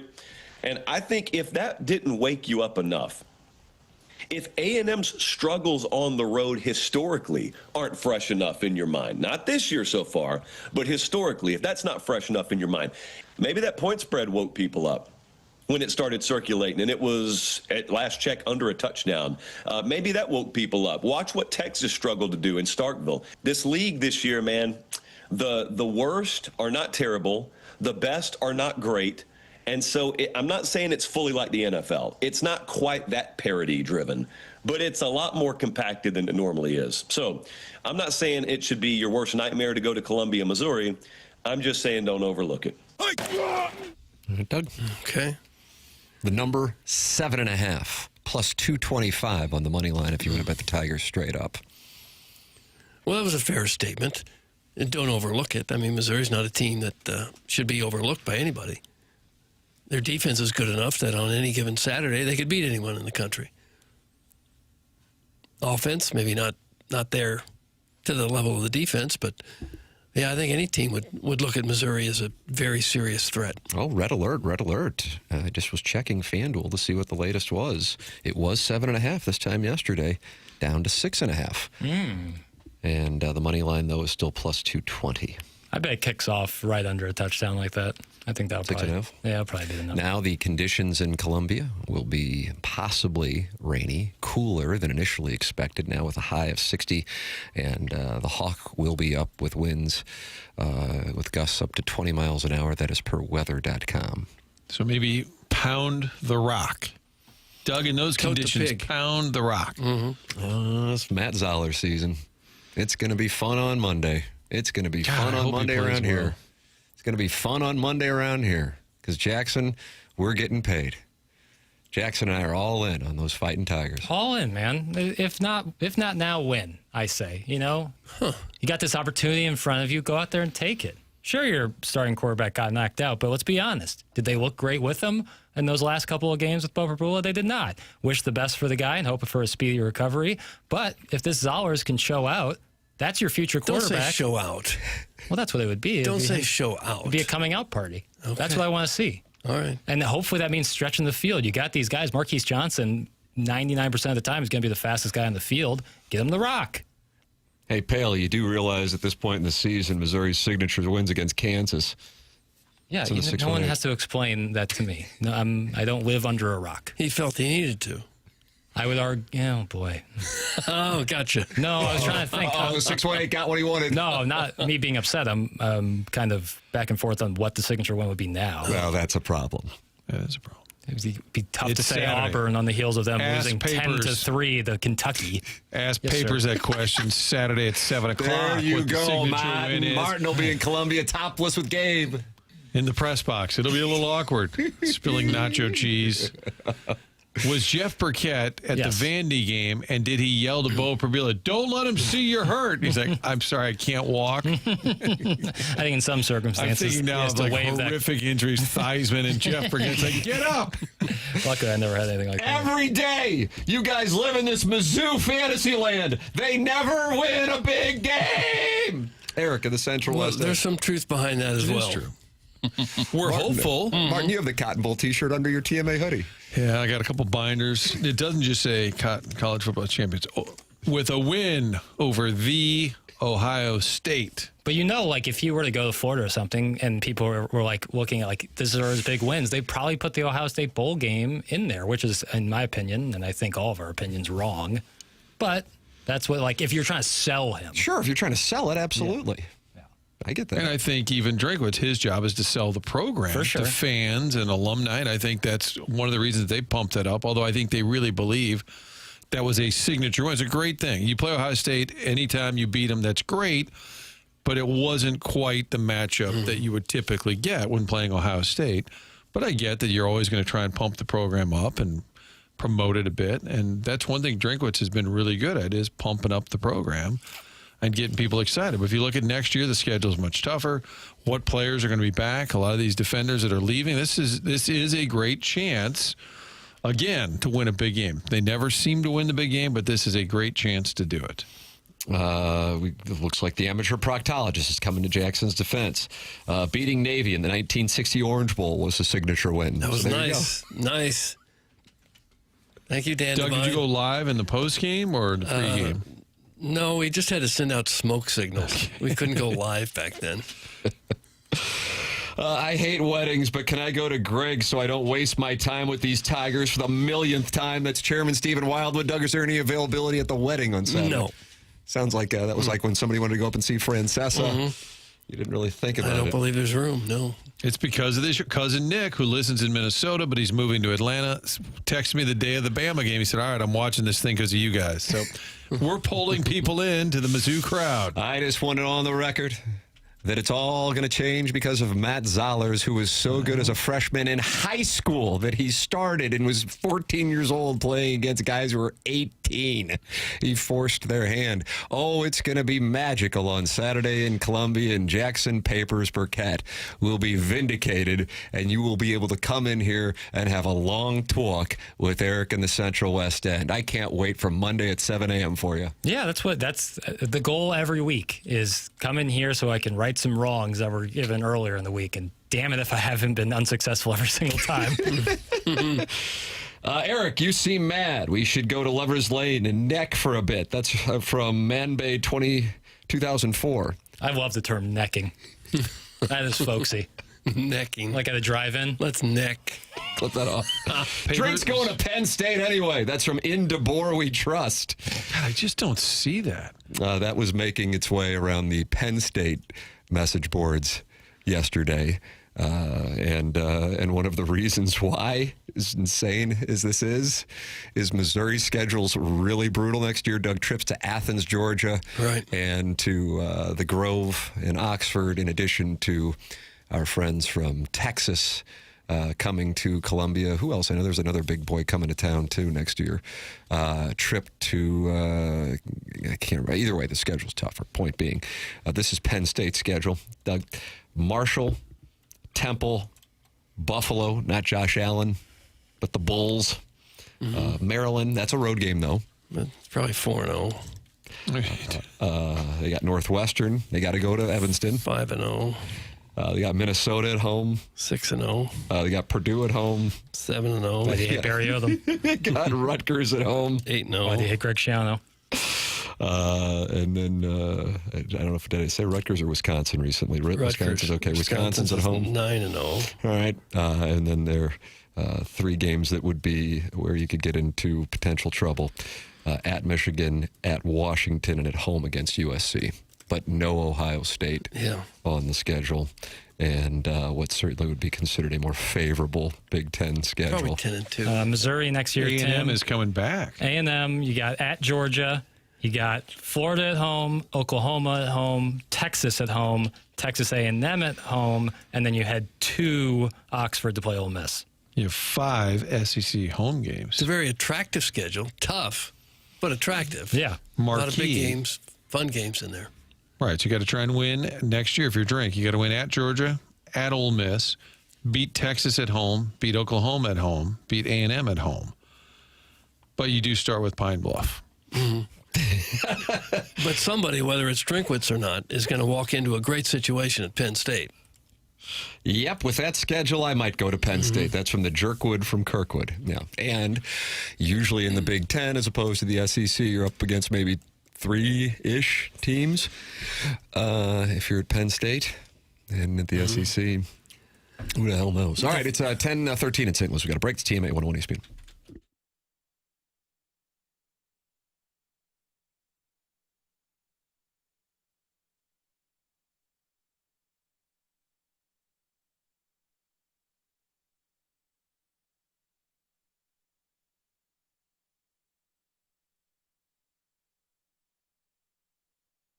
Opportunity for TMA listeners to make some money with Psychiatric Care and Research Center. That's Psychiatric Care and Research Center online at pcrc-stl.com. That is Dr. John Canale, who's been in practice for over 40 years and has more than 20 years of experience conducting clinical research trials. He was among the first psychiatrists to establish a practice west of the Missouri River in St. Charles, bringing decades of expertise and leadership to the field of psychiatry. And he is conducting clinical research trials for anxiety disorder, depression, depression, bipolar depression, and obsessive-compulsive disorder. 40-plus years in practice, 20-plus years conducting clinical research trials. That's Dr. John Canale in Psychiatric Care and Research Center. If you are interested, call 636-244-3593, or if you're interested in participating, PCRC-STL.com. That's PCRC-STL.com.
Hit the groove. Joker's got the vibe. Let's bust a move. All right, Doug, here it starts tonight now. What is it?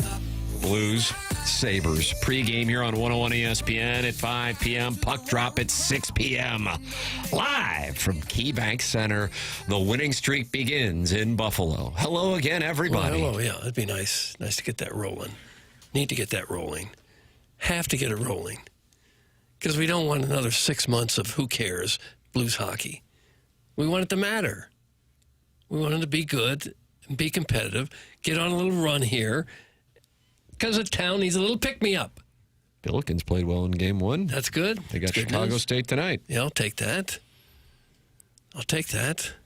Here we go. Here we go. Here we go now, starting with this big win in Buffalo. I would start your day with going to 100westdental.com. No phone calls needed to get in to see Dr. Brandon Pryor and his team. Just check the calendar at 100westdental.com for availability and book right then and there online. No dental insurance? That's not a problem at 100 West Dental. The membership plan aids in the cost of dental work for those who do not have dental insurance. And they have a huge offer going on right now that if you mention my name, you get $1,000 off Invisalign. And if you're on the fence about Invisalign, they have a a digital scanner, and it'll show you a simulation of what it will look like before you even go through with the procedure. It's 100westdental.com, or you can call 636-585-0100. That's Dr. Brandon Pryor and 100 West Dental online at 100westdental.com. 100 West Dental, long time TMA sponsor. Last night we had a moment, the moment that is getting national attention because of Jordan Binnington putting the puck in his pocket. Here is the call of the 900th goal of Alexander Ovechkin. Plays it down to the corner. We have seen some wacky exchanges here. Cap shoot it wide of the goal. Ovechkin on the backhand. He scores. A no-look backhanded shot for career goal number 900. The Capitals bench skates all the way over to the near wing. And an unthinkable number has been seen tonight in Washington.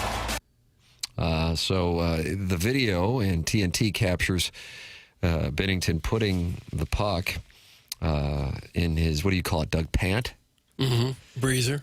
And then linesman Michael Cormier then comes over, speaks with Binnington, and then he retrieved the puck from his pants. We have a listener, I think it was Evil Calvin, if memory serves, theorizing that Binnington had the fake puck stored in his pant and then kept the real one like a bleacher bum at Wrigley Field. The Washington Post, covering the story, talks about what transpired, that it has made its way back to Ovechkin, and the Capitals poked fun at the veteran goalie, who has allowed 4 of Ovechkin's 900 goals. That is something that is making its way around the country because people are going, what in the hell was Binnington doing? And to this moment, we don't have an answer. No. You think Ovechkin could get to 1,000? He's 40. Last year, he had 44 goals. Year before that, 31. I'm going to short that market. So if he gets 30 this year, he'd be at 9. Say he's at 930 at the end of this year. He'd need 70. So he'd need to average 45 for 2 more years. That'd be tough. I would be surprised. But if he gets close, he may stay with it a third year. I would be surprised. Marty Byron said on TSN, he's a former NHL goalie, I believe he was actually trying to say, I'm going to keep the puck. It's not that he wants to sell it on eBay. He just wants to put it in his basement, right? It's not been a great season for the Blues goaltending, and now you do that. I'm saying, where's your head at? Yeah. Just skate to the corner, refocus, and look ahead. Instead of Binnington's basement, the puck will probably wind up in Ovechkin's extensive personal collection of memorabilia, which spans 2 continents. Jim Montgomery said, I think the goal had a lot to do with their success. For us, we didn't handle the moment well enough, that's for sure. My hat and congratulations go off. It's an amazing feat. 900 goals in this league. I never thought someone would say that. What an amazing athlete and just a tremendous individual for the game of hockey. And disappointing that one of the highlights of the Blues season is collecting a souvenir from one of the other players on the other team. Not really what you want. JR wrote a column about it for The Athletic. It was not just for Blues fans. This story, of course, has transcended the local audience. And if you think they're not happy in our text inbox, if you think they're not happy in the Michelob Ultra YouTube chat, you should read the comments under JR's story about Jordan Binnington swiping Ovechkin's puck. They were bitter. They were bitter at him. Oh, God. I think there are guys who might try to fight him. Really? Yeah. Could it be that it's really just kind of a funny little thing and not that big a deal, but as the media, we got to pounce on it and make it seem like it's super important? I don't really think this is a media contrived thing. I don't. I mean, I'm in a group chat with a bunch of guys, mainly golf guys, and I mean, some of them played, don't get me wrong, but they're like, what? I mean, just like a punk move, you know? Yeah, it kind of was that, but I mean, Doug, the first comment is from, Brian H. Jackson, are you in these comments? Mm-hmm. A D-bag doing a D-bag thing. Wow. But then Tyler F. responds, and I love when you can just go to anonymous people online and use it as a man of the people. Lighten up Francis. If he wanted to be a D-bag, he would have tossed it to the crowd. It was humorous. That would have been. You would have fought him. If he would have thrown that into the crowd, that would be really bad for him. Yeah. You'll sometimes see that with Major League Baseball players where they just out of habit throw the ball to a fan and it ended up being that person's first hit or something. But to throw a 900, which no one's ever eclipsed, and throw that into the crowd, make them go search for it after the fact. That would have been bad. Yeah, that would have been not cool. Jackson, I'm going to need to rent some space in your time away cottage. The cabin, the social media. Because I said cabin. if he scored 45 the next 2 years, he'd be at 1,000 goals. Right. It's 35. Okay. Figuring he's going to get 33 or so this year. Might have 930 at the end of this year. Yeah. The crazy thing is you will be taking time away. I will be. Yeah. And much of it will be to focus on what I've done here today. Yeah. By giving out bad math? Mm-hmm. So you're going to Jackson's cancellation cabin in the woods? I am. Yeah. So Doug will be out tomorrow and Monday as he takes some time away to think about what he's done. While you're there, you just hike around the pond. Right. Mm-hmm. Tie-dye some shirts. Look down at your feet. Yeah. You do what you got to do. Mm-hmm. But you keep your phone away. You meditate a little bit and hope for better times. Yeah. And then you come back refreshed. Mm-hmm. If Marc-Andre Fleury did this, people would be talking about how funny of a move it was. That's from the 314. I think it'd be funny if he put it away like as a joke and then immediately like handed it back. But the fact that they had to come ask him for it, I think, is the difference. Yeah. You're probably best off as the opponent just to let it sit there in the net or just not do anything. Tim reads the pleasant comments in the Michelob Ultra chat. I don't know. I just kind of open it up and start reading, to be honest with you. I think that came from Richard Toast, and I think he had a big day yesterday, but I could be off. Did he? Let's see. I'll just open it up. Spicy So. Maybe he's just a massive fan and wanted to keep history for himself. Bach Hog. Yeah, it doesn't make sense for Benner to try to swipe that. No way does he get away with that puck. It's history. 2 words for you. Says, I think he was being a smartass. He knows someone's going to come to get it. Lex Luthor, that puck will end up in Vladimir Putin's collection in the Kremlin. So, Doug, there's a... Dr. Xander Malanthrop says, it makes him look like a huge tool. But he's our D-bag, though. It's nice. Well, that's probably true. Band around him. The program is called The Morning After. It's presented to you by Brown and Crouppen on 101 ESPN. We have the Design, Air, Heating, and Cooling email of the day coming up. The Morning After at InsideSTL.com. It's TMA 101 ESPN.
This is going to lift your spirits. Yeah, that feels better. Before the wedding, this is my gift to you.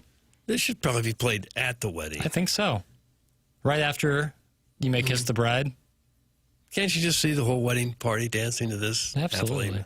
Have you and your son picked out your first dance? I won't be dancing with my son. Okay. We're not that progressive. Is that a progressive? Probably. If I walked up to my father 15 years ago and grabbed his hand, "Oh, Timmy, what are we? This crap. Missy, what is he doing? Is he jacking around now? It's your wedding." That's what the reaction would have been. I think it's one thing to do like some sort of line dance with your father, but if you're going to do a waltz or some sort So like out at In Cahoots, Doug, that used to air on KMOV on Saturday nights at 10:35. There was a line dancing show, Jackson. Was that their counter programming to SNL? That's correct. In case you didn't want to watch the stars of our nation, you can watch people line dance. Yep. And is the idea when people are watching that they're also line dancing in their living room?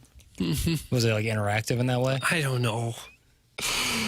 The program is called The Morning After. It airs on 101 ESPN. We have the Design, Air, Heating, and Cooling email of the day coming up, and we have a new sponsor on this program, and that sponsor is Atlas Vehicle Pro. Has your car's warranty expired or about to expire? When cars break, it's always a surprise. Fixing cars is not something most people can do in their backyard anymore. Dealership labor rates average nearly $200 an hour. The average repair costs over $1,500, while major repairs can run $3,000 to $5,000. With Atlas coverage, you simply hand over your ID card, not a blank check. Atlas is your roadmap to vehicle protection. Learn more at atlasvehiclepro.com. Call 314-720-5990. That's 314-720-5990, or go online at atlasvehiclepro.com. The theme has been unhappiness throughout the course of the program, and just back-to-back texts. Two different views. Okay. People are truly ignorant if you don't know Jordan Binnington's sense of humor. You're an idiot if you think he was keeping it for himself. He did it just to be funny, and he knew somebody was going to come for the puck eventually. That's from the 618. Now, right below that, from GYDS. Do you know what GYDS is? I don't know. Either. I'm not sure what Binnington's thought process was, but being down 2-0, the team playing like dog crap, 1 win in their last 8 games, an .828 save percentage, that would not be the best optics for a fun and game puck pants prank. Oh. Well, both things can be true. It could just been his sense of humor, and it could be a really bad optic. I think probably there's probably a lot of truth in both those comments. Kind of looks silly doing it, but he was just doing it to be funny, probably. Hi, guys. Jordan Binnington is terrible. Sure, he has a big game goalie. However, the Blues don't play in big games. Trade him! Oh. That's from Harrison's brother, Master. This guy. Gosh. He wants him out. He wants everybody out. He does want everybody out. He didn't say he likes Broberg, for the record. You don't have the balls to answer whether or not you think Jeff Fisher should come back or not. That was Rich in Maryland Heights, right? That's correct. He went on to a storied career selling Chevys in Phoenix. When you get a nice fresh biscuit, it's delightful. Mm-hmm. It is. What a true statement. You know, biscuits are delightful. I agree with that take. I love this show, and it's because your undeniable charisma, Tim. That's from Marshall's college collage program. Are we doing a text of the day? Or we already gave one away? Gave it away to someone who just said the Blues like this show sucks. Yeah, that's right. I'm not a detective, but I suspect that the team's lackluster play has bred plethora of slight discontentment amongst a very passionate fan base. That's from Richard Toast. Okay. Richard Toast. Good. He said he suspects the team's lackluster play has bred discontentment. Slight discontentment. Is that a word? I'm not trying to bust balls or anything, but I'm not sure if it is. Yeah. Check it up. I'm going to short it. I'm going to say no. Discontentment. No, it is. I apologize to Richard Toast, who I think won text of the day yesterday. Hell, I don't know. I am astounded that so many hockey fans are such liberal babies that they are this triggered about a joke. Relax, people! That's from the battery-operated boyfriend. I don't think this is a liberal-conservative issue. I think he just made a decision at the spur of the moment that he thought maybe this will be fun. Well, you might be the most passionate liberal I know, Doug, so this is clearly a liberal conservative issue. Hey, Richard Toast, knock it off with the big words. It's from Ray King. Well, that's true. We don't need any of that around here. Yeah. Are we really going to talk about this Binnington all damn show today? Less talky, more droppy. Hey. It's from Big Tuft. Okay. Again, I really want to throw it out there that I don't think people actually care about the drops. They just like complaining about the lack thereof. I think that's probably true. Kevin Durant says the same thing about the NBA. He says people don't actually like the NBA or hate the NBA. They just love complaining about it. And I think we have the same thing going on here. Can we shoot Harrison's brother Master into his son? That's from Dirk 3K. Harrison's brother Master is putting his entire bankroll, and I don't know if he is a husband, a father, but his entire family's estate, if he is, on the line tonight. And not only does betting Buffalo's money line, he is betting Buffalo minus a goal and a half. So if Buffalo wins, let's say 3-2, Doug, Harrison's brother Master is broke, bust. Okay. I don't know. I don't know if I'd bet that. Because I think the boys are going to respond. Skate, boys, skate. I think it's time. I keep thinking they're way overdue to push it into a higher gear. I mean, we've been saying that for a while now. But they did look pretty good the last 3 games. Certainly in the win against Edmonton, they looked very good. I missed this show when a male volleyball dad would text in bragging that his 14-year-old got a phone call from a non-SEC school. Those were simpler times. Doug, that happened 2 days ago. But they were simpler times. Al in Dadeville. Let's see. Josh Pate, Will Compton, and Taylor Lewan are on ESPN right now, and they are picking Missouri and A&M. Josh Pate and Taylor Lewan, they are on the Aggies. Will Compton is taking the Fighting Tigers. Mike Greenberg's breaking it down. How about that? Yeah. What's wrong? You don't like it? What's the problem? It's an important game. Oh, I love that. I'm nervous. I don't want the season to be over. That's what I don't want. That's like when, if you remember a few weeks ago, maybe a month or 2 ago, Jamie Rivers was catching the ire of some Missouri fans about, over celebrating maybe the Kansas game. And I disagree with a lot of people's attacks on Jamie. But I think, for me, it's less so about the win against Kansas, as in now the next couple weeks mean a lot. You want to keep the Louisiana game. You want to stay in the fight. Yeah, you really want to stay in the fight. And that's all it is to me, man. All I want is Missouri to be relevant in the conversation for as long as humanly possible. And a win this weekend would absolutely keep them in the conversation. You're going to have a very good Saturday. I love that year. I love that. You're going to have a very good Saturday. I have to tell you, part of that is I just don't think Texas A&M was that great. But yeah, publicly, people are like, Texas A&M, they just beat LSU. They're number 3 in the country. They're undefeated. That's fine. You know the 4 SEC teams that they've beaten? Do you want to know them? A&M has beat Arkansas. Did they fire their coach? Yes. Okay. They beat LSU. They fire their coach? They sure did, Tim. Mississippi State? They did beat Mississippi State. Yeah, Levy's still kicking. I'm a Jeff Levy guy. Yeah, I like Levy. Because he covers the spread. Yeah, always. And then did they beat Tuk-Tuk? Who the hell is Tuk-Tuk? South Carolina? Why would that be South Carolina? No, Tuk-Tuk would be Kentucky. But Doug said it was Tuk-Tuk. And they said to be South Carolina's coming up next. For the they have after Aggies. Missouri? Yeah. Got it.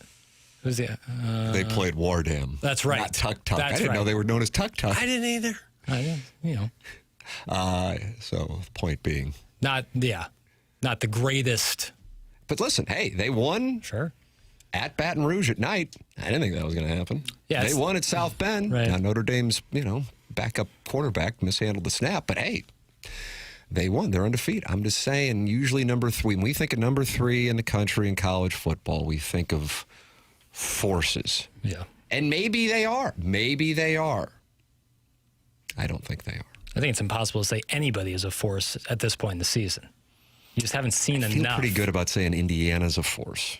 I'd say you'd probably be the closest with them, but even then. You skull pound teams the way they skull pound them, that's usually an indication. And you go to Oregon and win. And kind of physically maneuvered Dan Lanning's boys. That's the game that if I'm wagering on this weekend, I could make a case either. I could see Lanning going, this is our chance. Nobody believes in us. They think Iowa's good. We are going to run it the hell up on them. Or Oregon actually isn't that great, and Iowa is, and Iowa gets them. And that spread's 6.5. That's one that I will be curious on. Yeah, and Oregon's always a tough team because you think they're pretty good, but they have that Big Ten problem where they play like kind of not many teams week by week. Well, I mean, it's not their fault. Certainly not. But they did go to Penn State and win when it looked different than it did, and they still have USC, and they still have Washington. They got Iowa. They'll be put to the test. Yeah. I just, come like college football playoff, Oregon's almost always in there, and I never feel confident betting them one way or another because I feel like I never get a true feel on them. When was the last time the Zoo gave someone a good skull pounding? I would tell you Tennessee. Tennessee in 23? Yeah. Yeah, that was about as good as when we're talking about an actual operation. Yeah. But the other side of the coin is Missouri's got wins against Kansas. They got wins against South Carolina. They got wins against Auburn. And in each one of those, Doug, they were fighting for their lives late in the game. That's the reality. That's the reality. You can cut it both ways. This is a wide Delta Saturday. I just choose to buy into Matt Zollers, and also maybe there's a little edge off of Texas A&M because they probably can afford to lose this game and not have a whole lot be lost for them. But that Mike Elko is a hell of a coach. So they're pretty solid across the board. See how they match up against Marcel Reed, a guy that if he has a nice game, I think you're going to hear a hell of a lot more about him in the Heisman Trophy at A&M. They have two damn good receivers, especially yards after catch. We'll take a break, come back with the Design Air Heating and Cooling email today. The program is called TMA on 101 ESPN.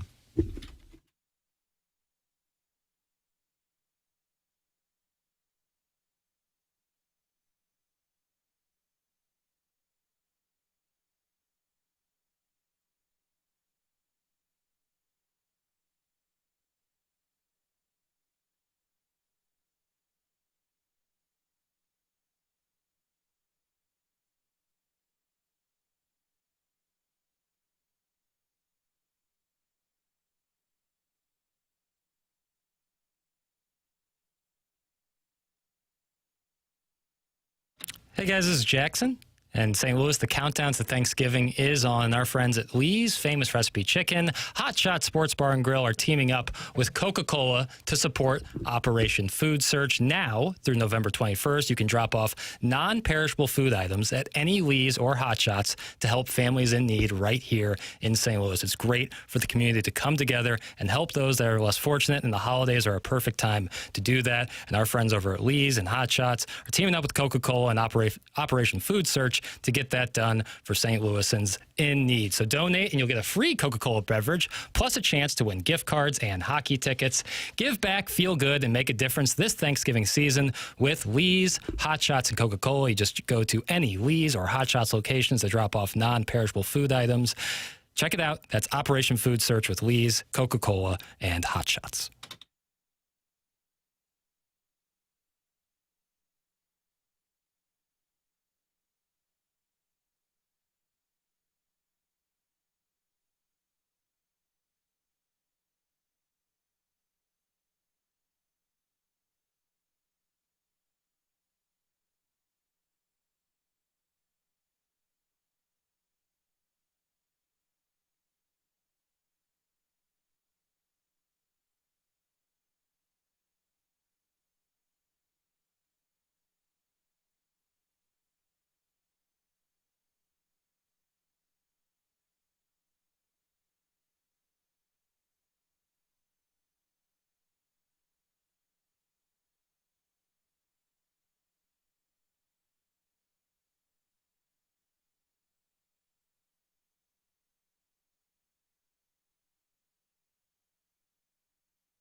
This is Jackson with the SportsCenter update brought to you by Saliga Heating and Cooling. Blues and Sabres tonight right here on 101 ESPN. Pregame at 5 p.m. Puck drop at 6 p.m. That was another SportsCenter update brought to you by Saliga Heating and Cooling, a Daikin heating and air conditioning dealer.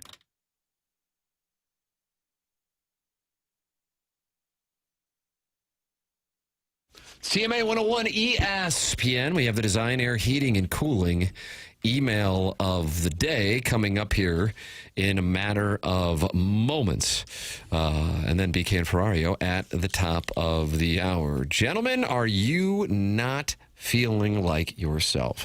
Have you or your family seen a change in you? Not quite yourself anymore, struggling to focus? No energy for the people you love. Put it this way, if your bedroom could talk, would it have anything to brag about? It could be you're getting older, or work stress, or the undeniable fact that we've all become our kids' personal unpaid Uber drivers. It could also be your testosterone calling it quits, and you never got the memo. Mentality can help you change that. Whether it's low energy, weight gain, or just that feeling something's off, Mentality can help. So stop being tired of being tired. Get back to the guy you used to be. Visit mentalityhealth.com and see what they can do for you at Mentality. I've been tested. It was easy. In and out in 20 minutes. Super friendly staff. Visit mentalityhealth.com. mentalityhealth.com.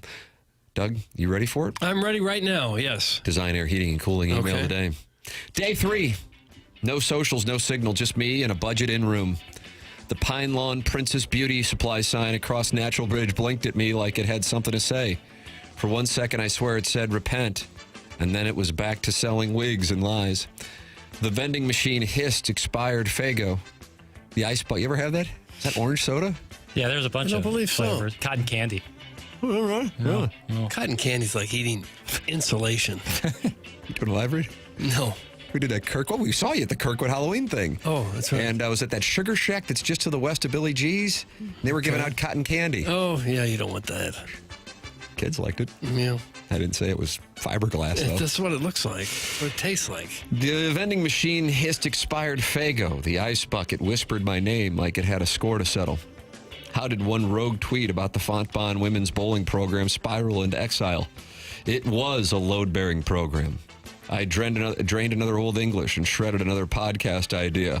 My soy boys were right. Emotion sells. But how do I monetize despair in a deep dive of child's play with a random female listener who may have been a bot? Franchise culture, man. I drifted to the front desk and tossed the key like it owed me money. You were never here, the clerk said. I didn't argue. Until next time, that's from the TMA Troubadour. TMA Troubadour. Hiding the puck was a little prank. Get over it. Like when I hide the catalytic converter from my ex-wife's car while she was at the Kings of Leon concert at the Lime Ponderosa. Just fun stuff that didn't require time away at the TMA Autumn Cottages, which provide the opportunity to walk and talk through tall grass and opine on the state of SEC football. That's from Shooter McGavin, the vice president of making picture films with gerbils rather than chimps because it's 2025. Hell yeah. Shooter McGavin. Hi, Doug. Enjoy the wedding this weekend. I know weddings are expensive, but ultimately, I can't think of a better way to introduce your neighbors to your son's coworkers. Perhaps at the reception, you can relay that fun little anecdote we heard on the show today about Pat McAfee calling out ESPN stars over the dispute with YouTube TV. Or was he defending them and calling out ESPN? I guess it's impossible to know, but only having a tenuous grasp of a topic certainly shouldn't stop you from bringing it up and making confused guesses about it. I hope the bride comes from money. That's from the Shrewsbury Butter Squirrel. Shrewsbury Butter Squirrel. Hey, boys. I was filtered yesterday, so let me rephrase yesterday's message from Doug. Hey, Doug. When you come to my house, I don't mind if you make enough hot chocolate to overflow the cup. In fact, it makes me want to see you make more hot chocolate. But next time, put that chocolate on my chest. Thanks. That's from the Murray State Expert Baiter. Murray State Expert Baiter. He's new. Every morning on my commute, there's a sacred half-mile marker between 213 and the Shell station, where the FM feed fizzles and the old AM signal sneaks back in. That's true, really? I doubt it. Like when we were doing the remote and another show just came on. For 47 beautiful seconds, it's just me, you boys, a faint hum of static, and some guy from Christian Gold Radio telling me to diversify my portfolio before the rapture. It's pure. It's real. I've mapped it out on Google Earth. The incline of the overpass, the aluminum guardrail. They all work together to form what I would call the perfect frequency pocket. My wife says I should focus on driving, but she doesn't understand the art of legacy media. Then, just as I start to feel something again, the FM feeds blast back in with a promo about a $10,000 HVAC giveaway that got yanked faster than a new set of skull candies at your old studio, and a golf tournament that got quietly canceled faster than Iggy's Cable America membership. It's fine. That's progress. I take a deep breath, tip my cap to the ghost of radio's past, and watch the silk sleeve of Shen Yun brush away another layer of soul from the St. Louis airwaves. Respectfully submitted, that's from Daryl at mile marker 213, AM radio purist. Daryl, mile marker, what was it? 218? 213. Okay, Daryl. Well, Doug, the Blues are tied for worst point total in the NHL after losing 6-1 to the Capitals last night, with Alexander Ovechkin notching his 900th goal, only for Jordan Binnington to rub the puck on D's nuts. And what's the media in this town talking about? Some 45-year-old TV show about a freelance trucker named BJ who drives around with his pet chimpanzee named Bear. We're 4 shows into the month that already has fewer shows due to Thanksgiving. And we still don't have any protocols for this shit-show email competition or the $10,000 HVAC prize that may or may not exist. But that's okay. We're going to keep reading emails at the end of the show without Martin, despite the fact that we'll continue to be shorthanded while we take turns vacationing at Libby Joel's place in the Hamptons. Meanwhile, Remedial Math Boy continues to be in charge of the standings that are more asinine than the 1981 strike-shortened MLB season. Don Mattingly said it makes him think that Bowie Kuhn, Doug, remember Bowie Kuhn? Sure, the commissioner. Is in that body and making it up as he goes along. But we're not down. The sun is up and we are fighting. That is my message to the fans. What's up, Trevor? I do appreciate the AC/DC tickets, and maybe I'll even invite Iggy to join me. No prize today, though, and since it doesn't count in the standings, we're right back where we were a week ago when I pointed out that emailing into the show is a complete waste of time. Doug, that's Buck Swope, DBA, the Recessed Ladies Breast, and that's what we have. Buck Swope. For the Design Air Heating and Cooling email of the day. A few good ones. I thought perhaps the best was the Shrewsbury Butter Squirrel. I agree. I'm on the Butter Squirrel. Shrewsbury Butter Squirrel has won the Design Air Heating and Cooling email of the day. Congratulations to the Butter Squirrel. Doug, that's it. I mean, 10:56. We landed the plane on time. Stunning development, candidly. What is a butter squirrel? Jackson? Any idea what that is? You ever have those like decorative butters that they'll give out at restaurants, but it's impossible to spread it on your bread because it's hard as a rock, like it's really cold? No. What's the point? Give me the pat. I want the butter pat. Yeah. Well, when I bust tables at Pietro's, we'd have some nice cold butter for you. So maybe I was a butter squirrel. Really? Yeah, you were probably, well, you were and I grew pretty close to Shrewsbury.